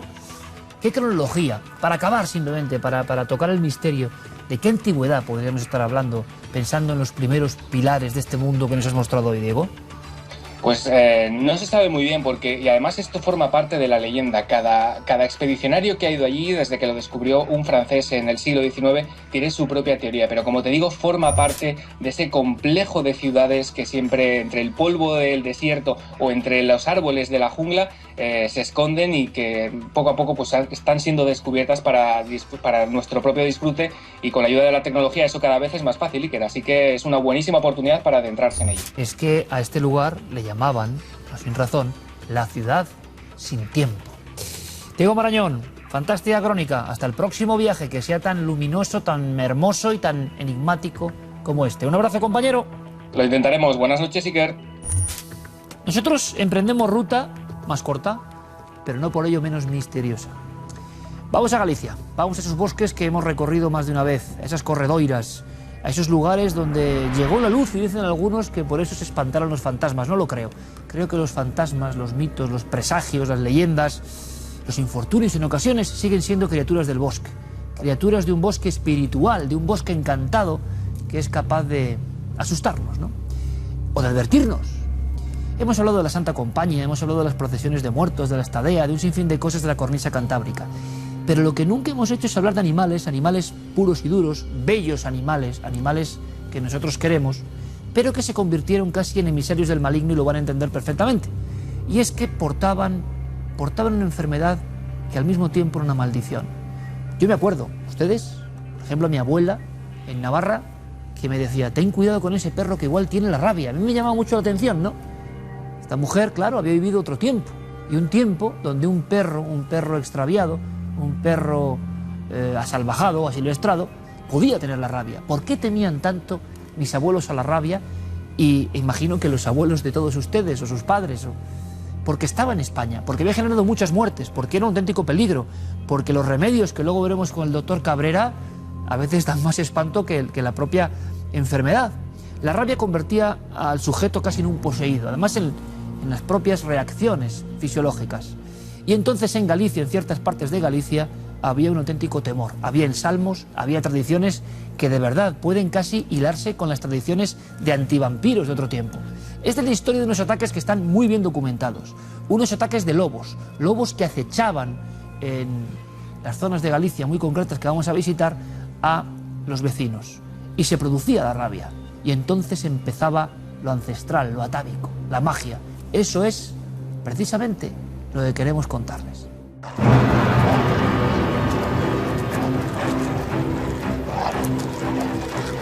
Durante el verano de 1880, los campesinos de la comarca de Chantada, en la provincia de Lugo, vivieron días de pánico y terror.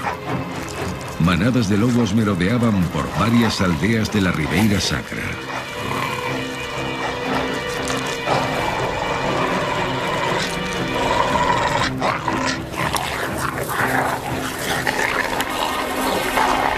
El pánico es tan grande en aquella comarca que así sus habitantes sacan a pastar los ganados, ni se atreven a salir de las viviendas tan pronto como empieza a oscurecer.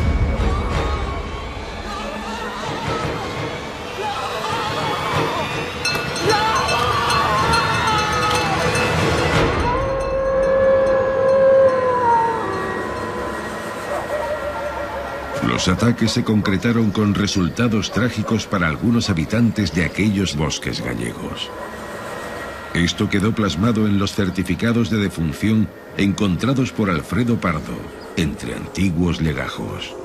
Esta me parece que fue una de las primeras víctimas, Ángela Carballo Linares, que era soltera, de 24 años de edad y labradora. Y la causa pone falleció el día de ayer a consecuencia de hidrofobia rábica comprendida en la casilla número 12.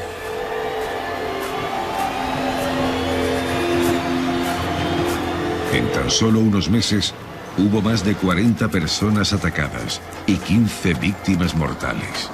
Posiblemente el mayor ataque de lobos hidrófobos o rabiosos de la historia de España.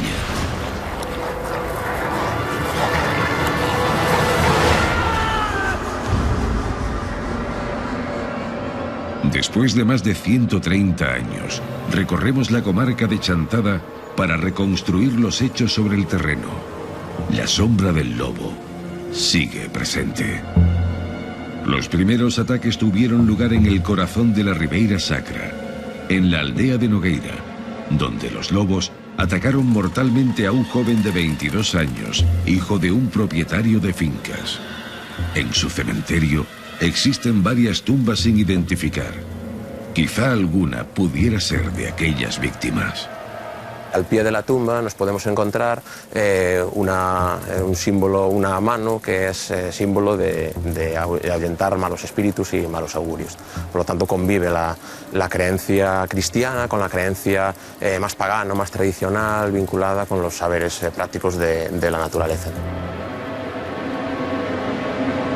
La amenaza de los lobos debía ser algo muy antiguo, pues encontramos en una de las puertas de la iglesia de Nogueira una cabeza de piedra de este animal, que entonces era asociado con la esencia del mal y de lo sobrenatural.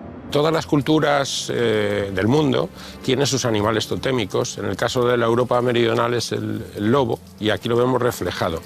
Estos animales totémicos en algunos casos se identifican con el mal. La cultura cristiana lo identificó con el mal porque devoraba, o decían que devoraba al cordero, que estaba identificado con Jesucristo. Pese a la lejanía de los sucesos, aún existen algunos ancianos que conocen aquellos ataques de lobos rabiosos por las historias contadas por sus padres y por sus abuelos. El miedo sigue latente en ellos. Dos señoras que se encuentran con el lobo. Lo que no se sabe es si era rabioso, si era un lobo manso.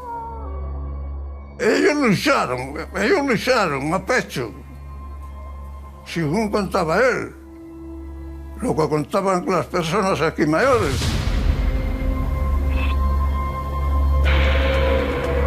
Afortunadamente, estas dos mujeres se salvaron y lograron quemar al lobo. pero otras no tuvieron tanta suerte. En Terramán se abalanzó un lobo hidrófobo que sobre una robusta moza se hallaba en el portal de su morada y le infirió más de 30 mordiscos que materialmente le dejaron destrozados el cuello, la cara y el brazo.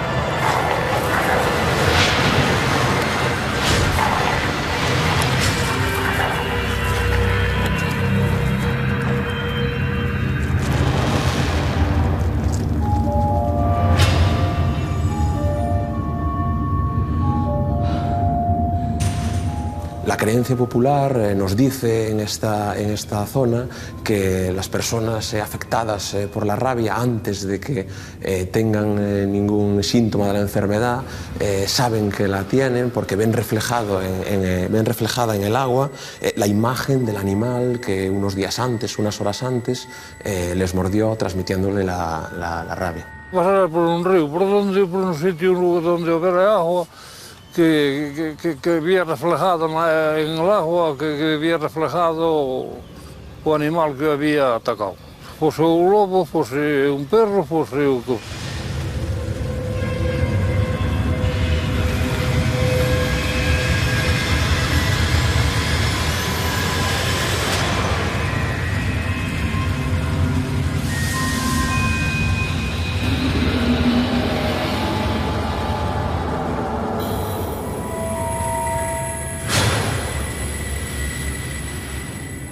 E entonces pois foron encerrando no que é unha cuadra, o que é unha cuadra, e amarraron a columna e taparían digo eu,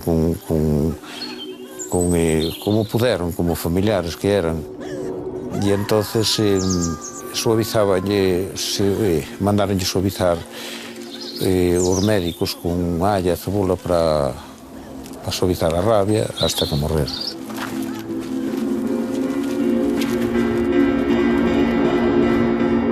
Entonces aún se creía que la terrible enfermedad transmitida por lobos rabiosos era algo demoníaco y que se debían apartar o aislar a los que habían sido mordidos como si fueran endemoniados o seres malévolos. Pero aún había prácticas más horrendas y dolorosas. Existe una tradición en la cual la Iglesia licenciaba a una serie de personas llamadas sanadores o saludadores que utilizaban ritos religiosos similares a un exorcismo para evitar la condena del paciente o del herido. Uno de ellos, que podemos hablar ahora, era el uso de llaves como esta, que cerraban iglesias o cerraban determinadas capillas que se utilizaban calentadas al rojo vivo y que eran impuestas en la frente del paciente, con el fin de evitar que ese desgraciado acabara en el Averno.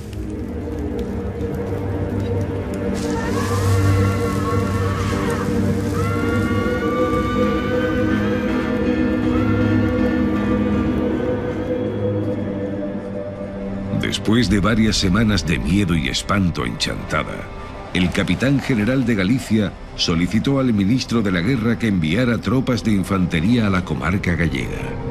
Según las crónicas, entre 7 y 8.000 hombres, muchos de los cuales eran vecinos de la zona, realizan batidas para dar persecución a esas fieras enloquecidas, armados con escopetas, hoces y azadones.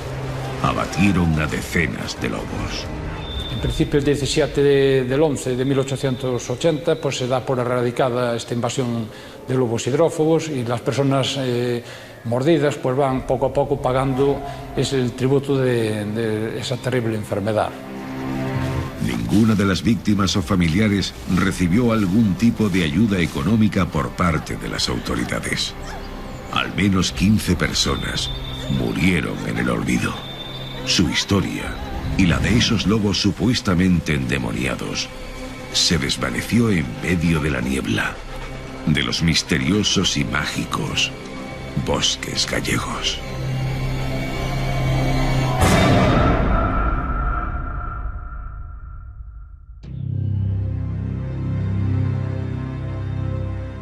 Y ya está aquí con nosotros, dispuesto a regalar una lección más para que todos aprendamos, nuestro querido amigo el doctor Cabrera. Bienvenido, doctor. Iker, buenas noches a ti y a todos nuestros amigos espectadores.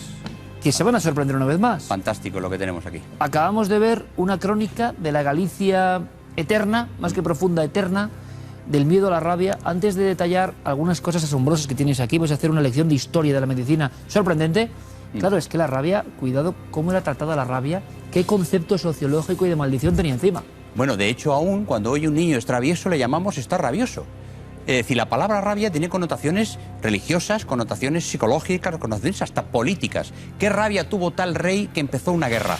O sea, la palabra rabia se ha convertido en una especie de palabra mágica que aún hoy utilizamos. Y eso viene de los trasfondos de esta enfermedad que ha acompañado al hombre desde miles de años. ¿Tú no has llegado a ver rabiosos? No, ningún caso, sobre todo porque en España los últimos casos que hubo fueron en el año 70, creo recordar, en el sur de España, por murciélago, que luego lo podemos hablar, y se aíslan automáticamente. Hay que vacunarles de inmediato, antes la gente se moría, como luego hablaremos, pero en estos casos de rabia silvestre, por murciélago, se aíslan y es muy difícil ver un caso de rabia. ¿Había muchos muertos en España? En estos ataques, 15 personas, ¿había muertos en España de rabia? Hasta el siglo XIX hubo muchos casos. No era una epidemia como la peste o como la viruela, porque claro, como dependía, como ya saben los espectadores, y hoy vamos a explicar aquí, de perros que te mordían, no era por el aire. Es decir, yo no puedo pasar la rabia a otro por el aire. Pues había 15, 20, 100...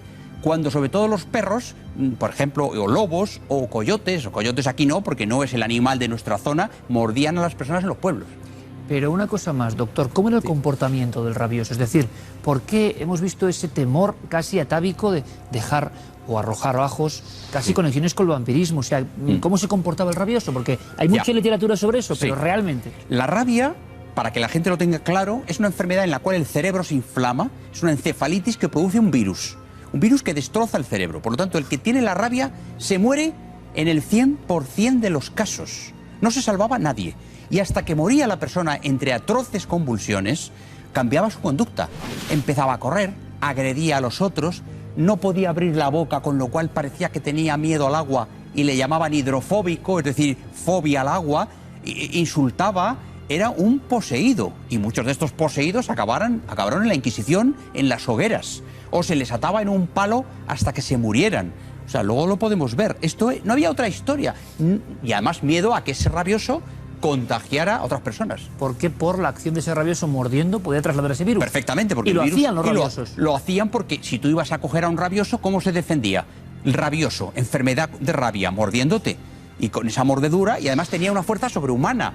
Porque en esa encefalitis la fuerza del sujeto es tan grande que, claro, de ahí vienen las famosas leyendas de que al que mordía un lobo se convertía en un hombre lobo, porque tenía tanta fuerza que había que sujetarle entre 5 o 6 hombres. La fuerza, doctor, que son todos los elementos clásicos, curiosamente, de los supuestos poseídos. Perfectamente. Que de repente tienen un sansonismo que ponen Eso con es, todo, ¿no? Correctamente. Ahí hay muchas leyendas de hombres lobos por la mordedura de un lobo o de un perro salvaje. Doctor, pues te escuchamos muy atentamente. Este es tu universo antiguo y universo más moderno, aunque parezca mentira. Vamos, ¿por dónde empezamos? Pues mira, vamos a empezar casi desde nuestra derecha hacia lo último y lo más moderno, para que la gente entienda lo que es la rabia desde los tiempos más antiguos.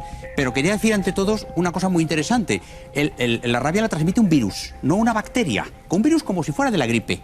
Y la palabra virus, que es latina, la pusieron los latinos para el veneno que producía la rabia. Es decir, hoy la palabra virus que usamos para todos los virus del ébola, para el virus de la gripe, el del SIDA, etcétera, viene de ahí, de la ponzoña de los animales que contagiaban. Empezando de este lado hacia allá, pues tenemos en principio las cosas que tenía la naturaleza. Había dos opciones. O bien utilizar plantas, aquí tenemos un mortero, con plantas, con estas plantas y con líquidos de todos los tipos, sobre todo agua o leche, se hacían cataplasmas. ¿Qué es una cataplasma? Pues lo que es un parche que se ponían en los riñones nuestros abuelos y esa cataplasma se pegaba en la piel y por ahí se chupaban las plantas estas sedantes, sobre todo plantas sedantes. O sea, muy ancestral, pero había una especie de idea lógica. Correcto. Que sanaba o que, si no sanar, mitigaba un poco. De las plantas han salido todos nuestros medicamentos. El vino, tenemos aquí un ejemplo. Es decir, el vino era como una especie de antídoto universal para todo. No solo porque el vino era sedante, el vino te daba calor, el vino daba calorías, sino que es que el vino en alguna medida era un anestésico, era un relajante, era un hipnótico y era una medida. Y luego estaba lo religioso. Nosotros hemos puesto aquí una cruz, pero antes que la cruz cristiana, los egipcios, los indios, los hindús, en Mesopotamia tenían otros símbolos religiosos. Si la rabia era una cosa maligna, porque no se sabía de dónde procedía, había que aplicar la cruz. De aquí la cruz contra los vampiros, esa famosa leyenda de que si hay un vampiro hay que poner la cruz. Por lo tanto, la cruz es todo lo religioso de la enfermedad maligna, junto con lo que es científico. Plantas, líquidos, alcohol, etc. Esa división continuará durante el tiempo, ¿no? Correcto. Conviviendo la cuestión sociológica de la rabia y el intento de la ciencia de llegar a una solución. Siempre. Y tenemos ahí más artefactos que nos sorprenden. Estamos en Roma y en Roma Galeno sabía perfectamente que al final un perro mordía. Y si un perro mordía y echaba un veneno que era la ponzoña, el veneno del perro, había que sacar ese veneno. ¿Y qué usaban los romanos? Los romanos usaban básicamente ventosas. Los romanos usaban ventosas de cristal, ventosas de metal o ventosas con un cuerno. Es decir, cogían un cuerno, le cortaban la punta y entonces por la punta apoyaban en la herida donde estaba la mordedura, chupaban y chupaban el veneno. O sea, era una forma de chupar el veneno. Lo acabo de aprender, ¿eh? Sí, o sea, sí. el cuerno Era la primera ventosa fue que la hubo. primera ventosa. Sí, pero es que hay más. Si el cuerno lo quemas y lo conviertes en carbón, este carbón es absorbente. Lo pones encima de una herida y chupa inmediatamente el veneno. En África hoy, mucha gente sobrevive a una mordedura de una víbora o de un áspid con el cuerno quemado. Es un antídoto que chupa la herida, el veneno. Impresionante. En este mundo de cosas, la baba del perro rabioso, que hemos puesto aquí una muestra, el líquido que ese perro echaba, se suponía que si la tomaba una persona sana, la podía inmunizar. Y estos son los antecedentes de la vacuna. Se tomaba la baba del perro. Claro, ¿por qué? Porque la baba del perro ya tenía virus, pero no tenía virus en la cantidad como para matarte. Y sí para inmunizarte. Una vacuna mucho antes de las vacunas. En los tiempos romanos que se traslada hasta la Edad Media. A mí Hasta me la Edad sigue Media. sorprendiendo mucho, doctor, cómo siempre hay una lógica. Es decir, en lo Sí. que parece ilógico hay una coherencia del hombre antiguo Sí. que va examinando, va descubriendo, va haciendo prueba y error y se da cuenta de que hay cosas que funcionan. Y se ¿no? da cuenta que hay cosas que funcionan y es una balanza siempre entre lo mágico y lo científico. Siempre. Proseguimos. Seguimos y naturalmente cuando no se sabía qué hacer, se ataba al rabioso. Y se le ataba a un poste o a un árbol con cuerdas de esparto y se le dejaba morir. Es increíble esto. Terrible. Pero esto en la Edad Media. O sea, hace 500 años. Se le ataba y se le dejaba morir. Y punto final, porque no había otra opción. ¿Eh? No había Siempre otra opción. para evitar la propagación del virus. Claro, porque se sabía a ciencia cierta que esta persona, lógicamente, podía contagiar el virus. ¿Eh? De igual manera que se les quemaba en la Inquisición. Si seguimos avanzando, llegamos al cauterio.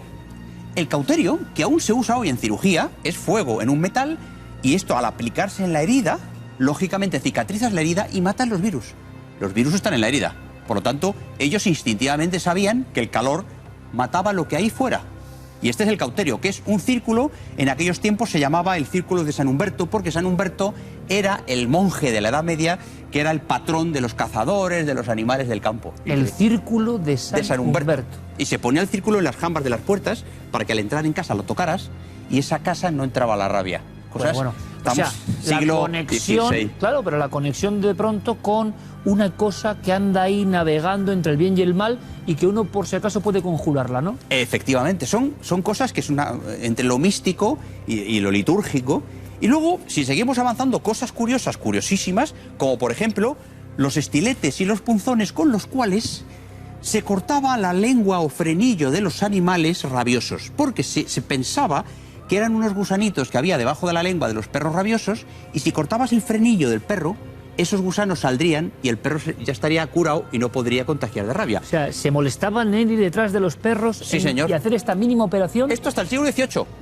Esto se hizo, Iker, hasta el siglo XVIII. Los animales les cortaban el frenillo y era una forma de protegerse contra la rabia. Ya están determinando que hay una cosa muy pequeñita que está provocando todo eso. No saben qué es. No es el perro como un animal maligno. No. Para ellos en aquel momento, poseído, variado su comportamiento, sino que ya hay algo que buscar. Vamos acotando el terreno, Claro. ¿no? Algo muy pequeño dentro de ese perro. Están buscando cosas y lo hacen a ciegas, en una habitación oscura. A ciegas como, por ejemplo, utilizar las sanguijuelas que tenemos aquí. Es decir, las sanguijuelas son unos animalitos que todo el mundo sabe que chupan la sangre. ¿Por qué? Porque si se chupa la sangre, ese corazón de esa persona enferma tiene menos trabajo. Y aunque al final se moría, ese corazón, al tener menos sangre en el organismo, latía mejor y podía defenderse, igual que las sangrías. Se hacían sangrías, todo el mundo lo sabe, para que el corazón lata mejor. Hasta hace bien poco, ¿no? La sangría, perdona, aún hoy algunos médicos homeopáticos y otros que no lo son recomiendan hacer sangrías. De hecho, las transfusiones de sangre valen no solo para el que recibe la sangre, sino para el que la da.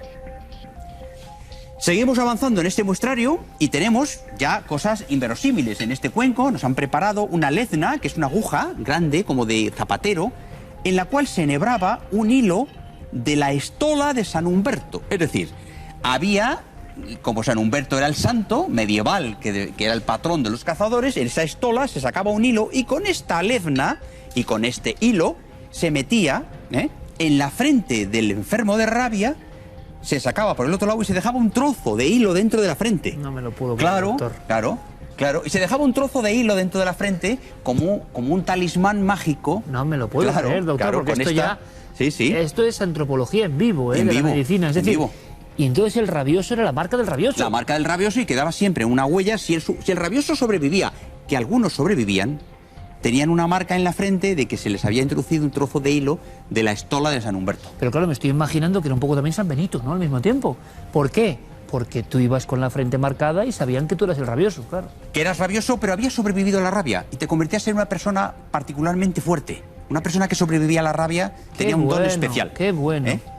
Bueno, cosas... ¿Nos queda alguna cosa más, Sí, nos quedan doctor? más cosas. Allí tenemos un cuenco en donde hay unas piedecitas verdes que son cálculos biliares de perros hervidos en leche. Es decir, al perro ¿Cómo se le accedían el cálculo biliar? Claro, lógicamente mataban al animal, iban a la vesícula biliar, sacaban las piedrecitas, las fervían en leche y esas piedras se ponían en las heridas de la mordedura. ¿Por qué? Pues porque ellos creían que de alguna manera ahí había un algo que protegía a esa persona de ese no se sabe qué, que iba a matar a la persona. Las piedras lunares o piedras de la rabia. Piedras lunares o piedras de la rabia. Se llamaban así. Y esto duró...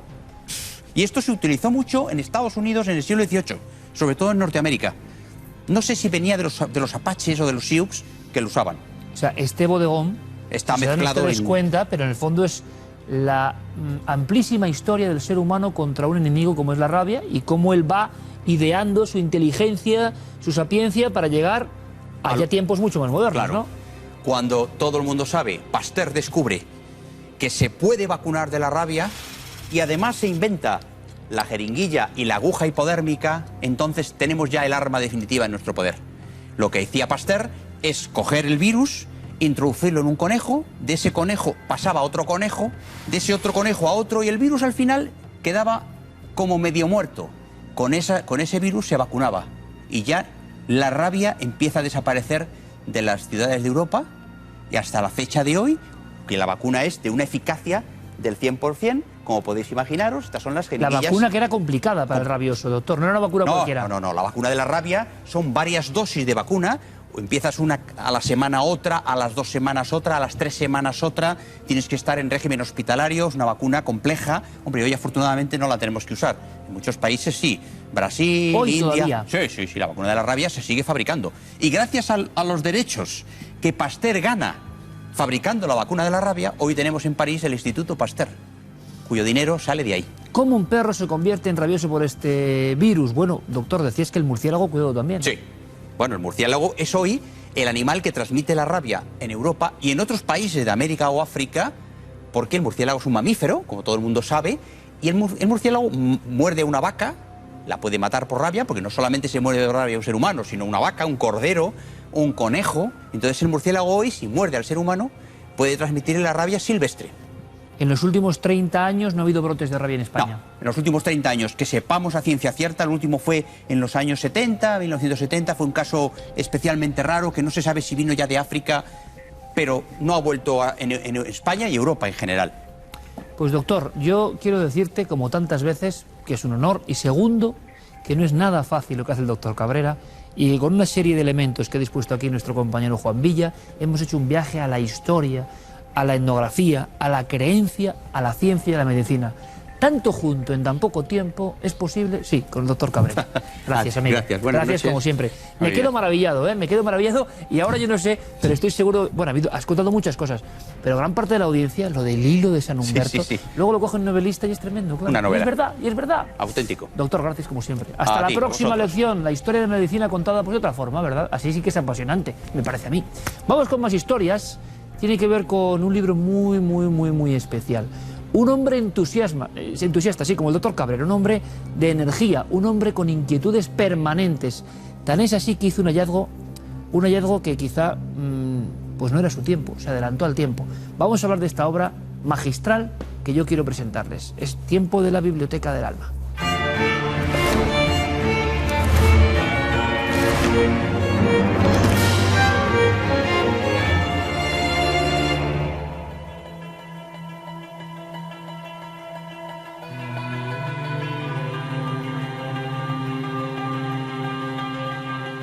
Esto es una cuestión de pura justicia,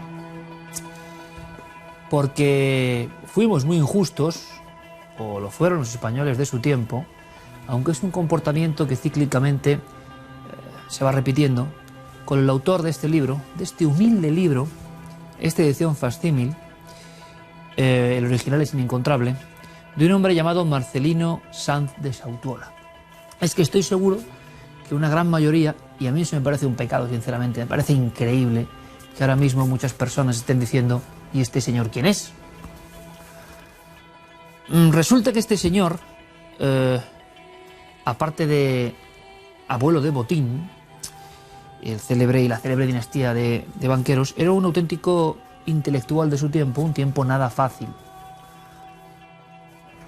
Yo me quedé muy sorprendido, hastiado incluso, enfadadísimo, al comprobar hace 5 o 6 años que no lo sabía todo en torno a uno de los hallazgos más importantes de la historia, y que ese hallazgo había sido protagonizado por un español, y que ese hallazgo tuvo todo en contra, y que ese hallazgo es la historia de una muerte casi por tristeza. Y como si hubiese todavía una gran conspiración, no se acaba de contar con la fama que merece. Yo voy a ser muy sincero. En Santander, evidentemente, hay algunos recuerdos de esta persona, pero si estuviésemos en otro país tendría la avenida más grande, hombre. Descubrir para el mundo el primer arte de la historia no es poca cosa.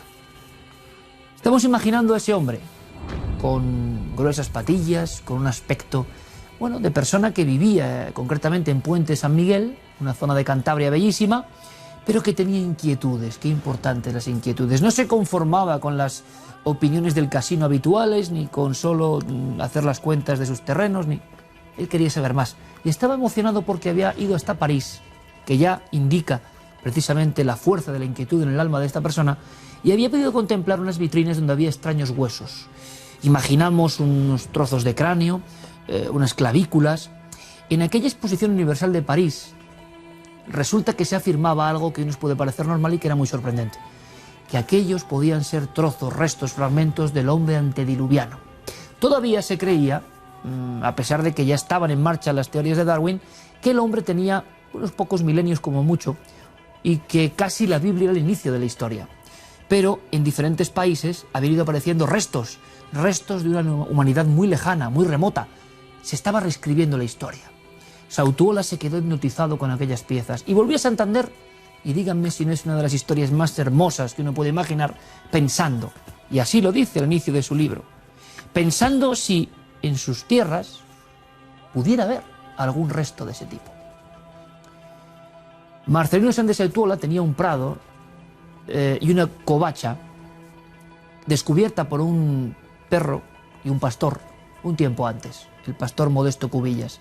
Nadie la había inspeccionado, nadie se había metido en ella, era una gruta.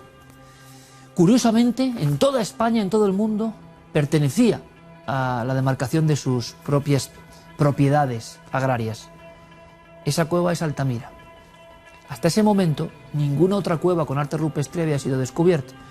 la ficción de que los humanos antiguos eran inteligentes o podían hacer arte era una absoluta barbaridad. Resulta que durante varias noches este hombre que hizo este libro inencontrable estuvo allí sin ser científico, buscando, casi entre la arena que existe en la entrada de la cueva, algún resto. Y evidentemente los encontró. Había pequeñas piezas, conchas, una especie de punzones o de agujas que él, yo quiero mostrarlo porque es que llega hasta a dibujar de su puño y letra.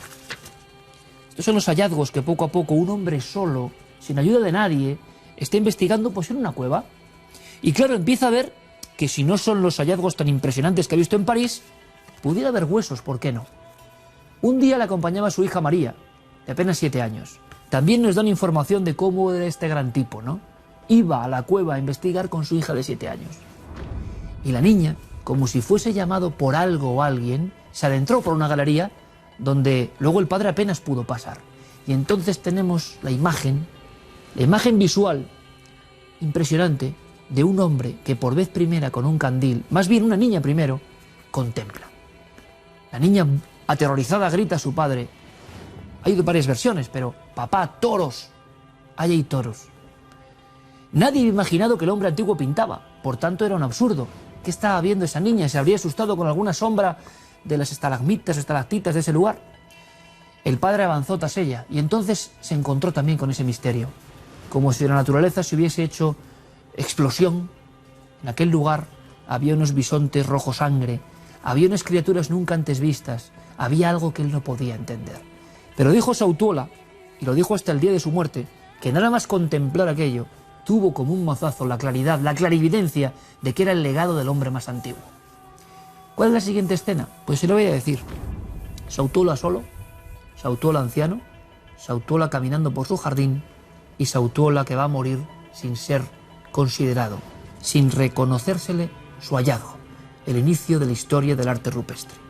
Todos los lugareños, todos los científicos, todos los periodistas, todos los académicos le dijeron que era un farsante, un sinvergüenza, que incluso las había pintado él mismo. Y si no él, con unos pastores, para intentar sacar alguna tajada y que la gente fuese a ver algo tan ridículo como pinturas del hombre antediluviano. ¿Saben? Yo me indigno, porque lo que no entiendo es que todavía hoy, más de un siglo después, no se aclare bien la historia de este hombre. No es solo el descubridor de Altamira, es el hombre que murió de tristeza porque nadie lo reconoció. ¿Y esto por qué no se cuenta? ¿Será que la ciencia, en este caso ortodoxa, o la arqueología ortodoxa, queda muy mal? El pobre Sautuola, en este aspecto, llegó a invitar de su puño y letra, con misivas e incluso con su dinero, a especialistas franceses que estaban trabajando, aquellos de los huesos de París. Llegaron hasta Altamira y se rieron en su cara. El hombre antiguo pintar, usted es ridículo. Bueno, y Sautuola murió. Sautuola murió y nadie le reconoció. 20 años después, algo ocurre en Francia. Tuvo que ser en Francia. Esos mismos, porque la historia es así de maquiavélica en ocasiones, los mismos que se habían reído de Sautuola, los mismos que habían insultado a las pinturas de Altamira, como Émile Cartaulac, el gran pope de la prehistoria en Francia, descubren por accidente en Francia unas rocas que se caen y aparecen unas grutas. Y cuando estos científicos tan importantes y tan engolados y tan creídos de sí mismos descienden, se dan cuenta de que hay bisontes muy parecidos a los que había descubierto aquel loco, entre comillas, en Cantabria 25 años antes. Resulta que ese estilo era muy parecido al de Altamira. Resulta, madre mía, que el hombre prehistórico pintaba. Y así nace el hallazgo de las pinturas de Pernon, Perles, Combarels y tantos otros. Tienen la caradura, en mi opinión, estos científicos, de hacer un escrito y decir, mea culpa de un escéptico. Señor Sautuola, nos equivocamos. El hombre antiguo pintaba. Usted sintió en su corazón la llamada del primer arte. Usted, con su hija de 7 años, se sintió delante de una obra incomparable. Y usted hizo un librito donde, sin ningún criterio científico, donde solo con la fuerza de la voluntad ya asociaba esas pinturas a ese arte de nuestros primeros hermanos. Nadie le creyó. Nadie. Hoy en día hablan de Altamira. Hoy en día se puede revisitar Altamira por pequeños grupos. Yo es el lugar más poderoso que he visitado en mi vida, porque quizá allí en sus grutas no solo hay bisontes, no hay magia, que la hay, no hay invocación, no hay luz, no hay sombras, sino que también está la increíble odisea de un hombre con entusiasmo, con ilusiones, y que se adelantó 30 años a todo el mundo. Un hombre que se llama Marcelino Sández Autuola, que hizo su libro Breves apuntes sobre algunos objetos prehistóricos de la provincia de Santander. Así de humilde era. Él no iba de científico, pero se adelantó a todo el mundo. Un adelantado a su tiempo que nunca fue justamente recompensado. No descubrió cualquier cueva, descubrió la primera cueva con una evidencia de que el hombre antiguo, nuestros antiguos hermanos, tenían inteligencia y arte. Díganme ustedes, en cualquier otro lugar que no sea España, no tendría las principales calles el hombre que descubrió el primer arte. Por lo menos aquí le recordamos. Nosotros continuamos, prosigue nuestro viaje con un poco de indignación, ¿no? Hablando de este hallazgo increíble. Hay una anécdota muy bonita. Su hija, cuentan, en su lecho de muerte, María, dijo: no te preocupes, papá, que yo vengaré esta ofensa.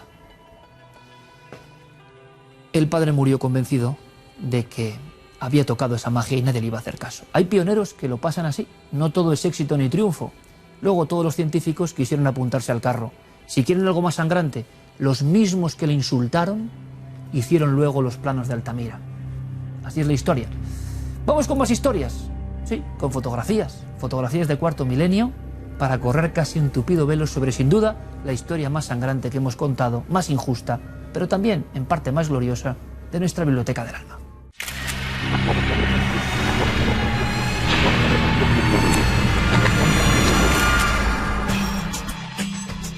En las fechas en las que estamos, las fotografías también tenían que ir con el tiempo que estamos viviendo de Semana Santa. Pues bien, nos vamos hasta Ciudad Real, Villa de Bolaños. Sergio Aluser nos manda esta imagen, dice que es su pueblo y que ha salido esta curiosa formación en uno de los muros de la iglesia. Ahí la tenemos. La identifican con una aparición mariana, con la Virgen. ¿Ustedes qué creen? Incluso dice que se vuelve a encalar la iglesia y vuelve a aparecer la imagen. Se identifica como una pequeña nariz, uno de los ojos, la boca. Esto sería el pelo o la túnica si es que fuera una imagen religiosa. Bueno, una curiosa formación y más en estas fechas. Ahí queda un poco más tétrica cuando la vemos en negativo. Guillermo lo que nos dice, por supuesto, es que nuestros ojos interpretan que ahí hay una imagen, en este caso virginal, cuando en realidad tan solo son unas manchas que se han provocado por las lluvias y por la pintura al correrse justamente desde arriba, desde el tejadillo que tenemos arriba. El barro, la pintura han hecho que se cree esa imagen.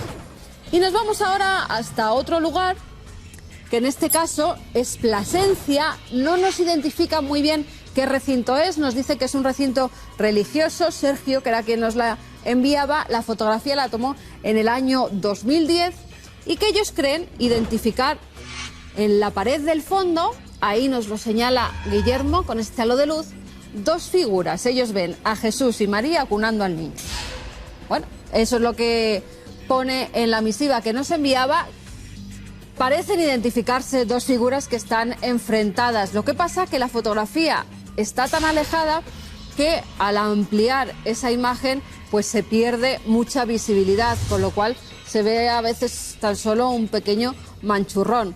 En este caso pues sería una imagen de nuevo, una pareidolia curiosa, pero provocada por la misma piedra y la humedad del recinto. Si tienen imágenes como estas que hemos analizado hoy, o curiosas, o no identifican lo que aparece en ellas, o los orbs que tanto nos han mandado, ya saben que hay varias vías de contacto. A través del correo electrónico cuartomilenio@4.com, nuestro apartado de correos 18189 con el código postal 28080 de Madrid. Y mil gracias por seguirnos en las redes sociales a través de nuestro hashtag Nave del Misterio.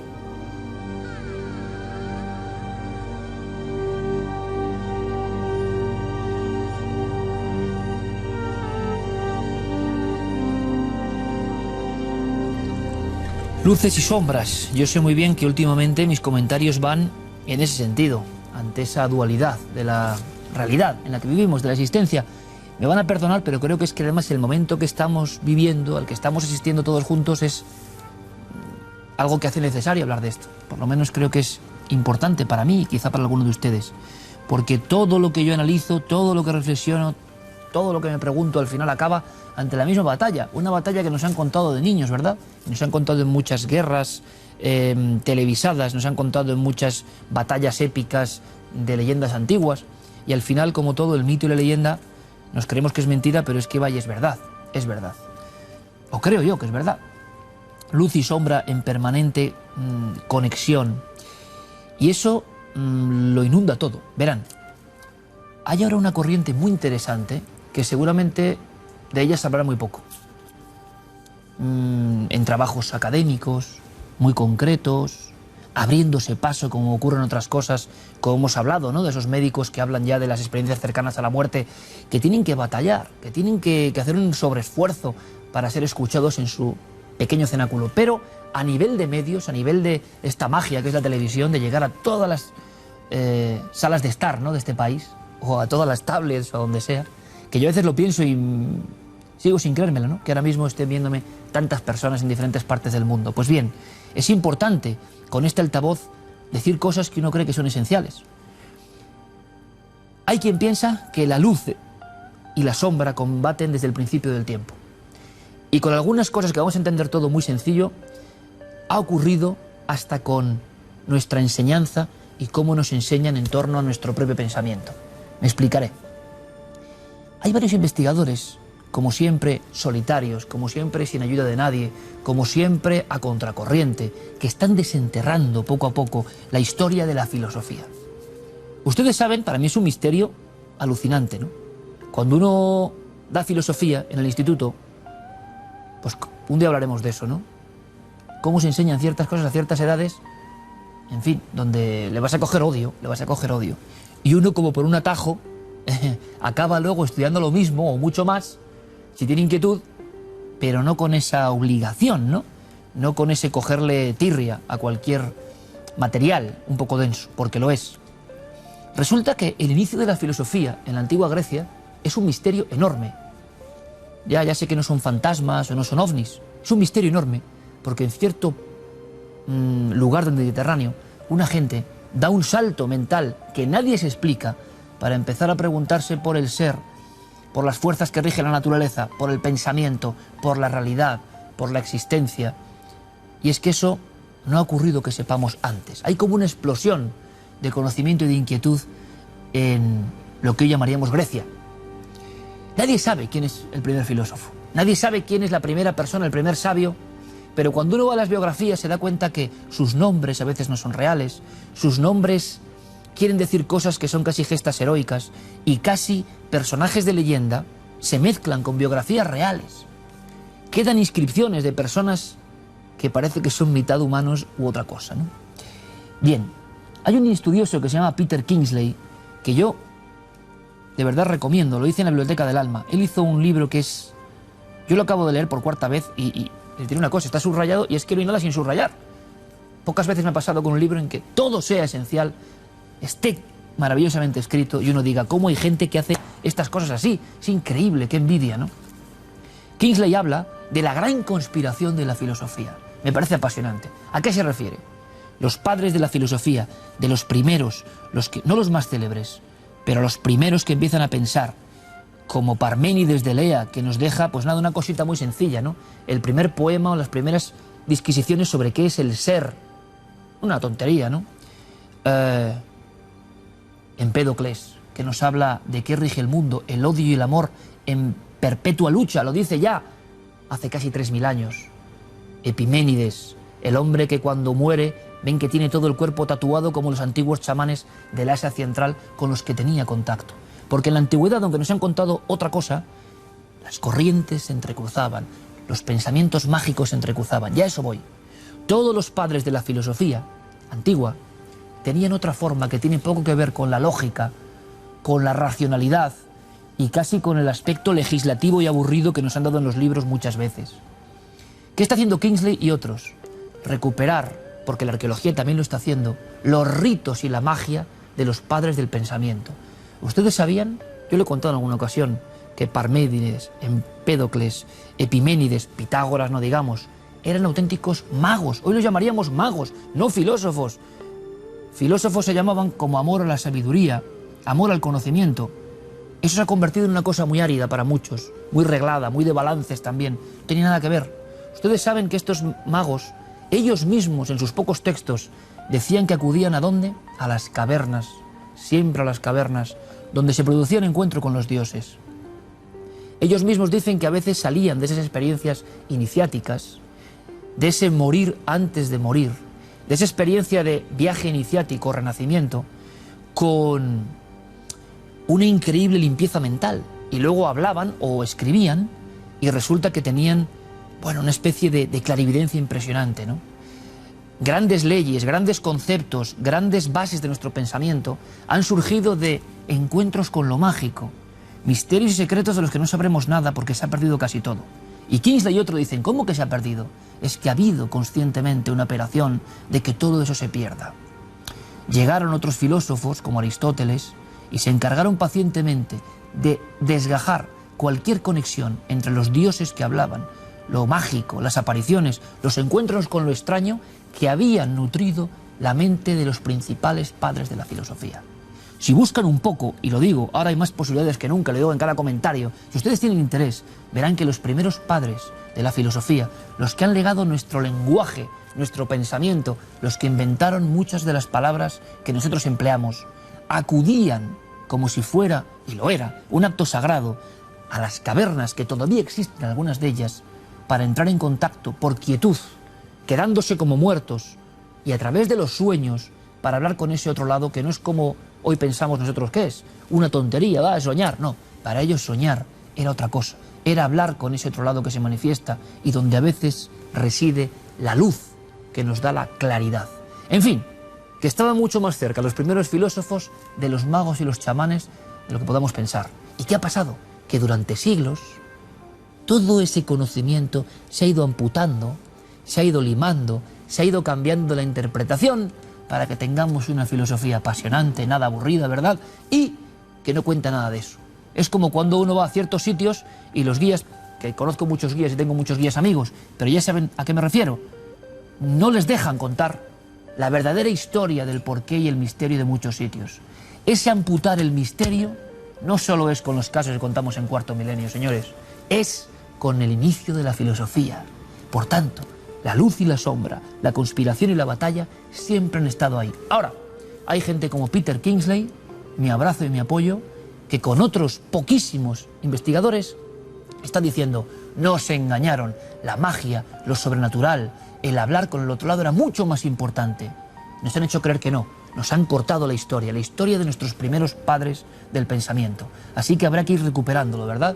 Nosotros vamos a intentar hacerlo con toda la fuerza del mundo y si les sirve de algo, quédense con el nombre, quédense con libros como En los oscuros lugares del saber y aprenderán que muchas cosas que nos han contado no son verdad. La verdad siempre es mucho más misteriosa y más mágica, pero parece que a algunos no les interesa que comprendamos esa luz del inicio. Hasta dentro de 7 días, amigos.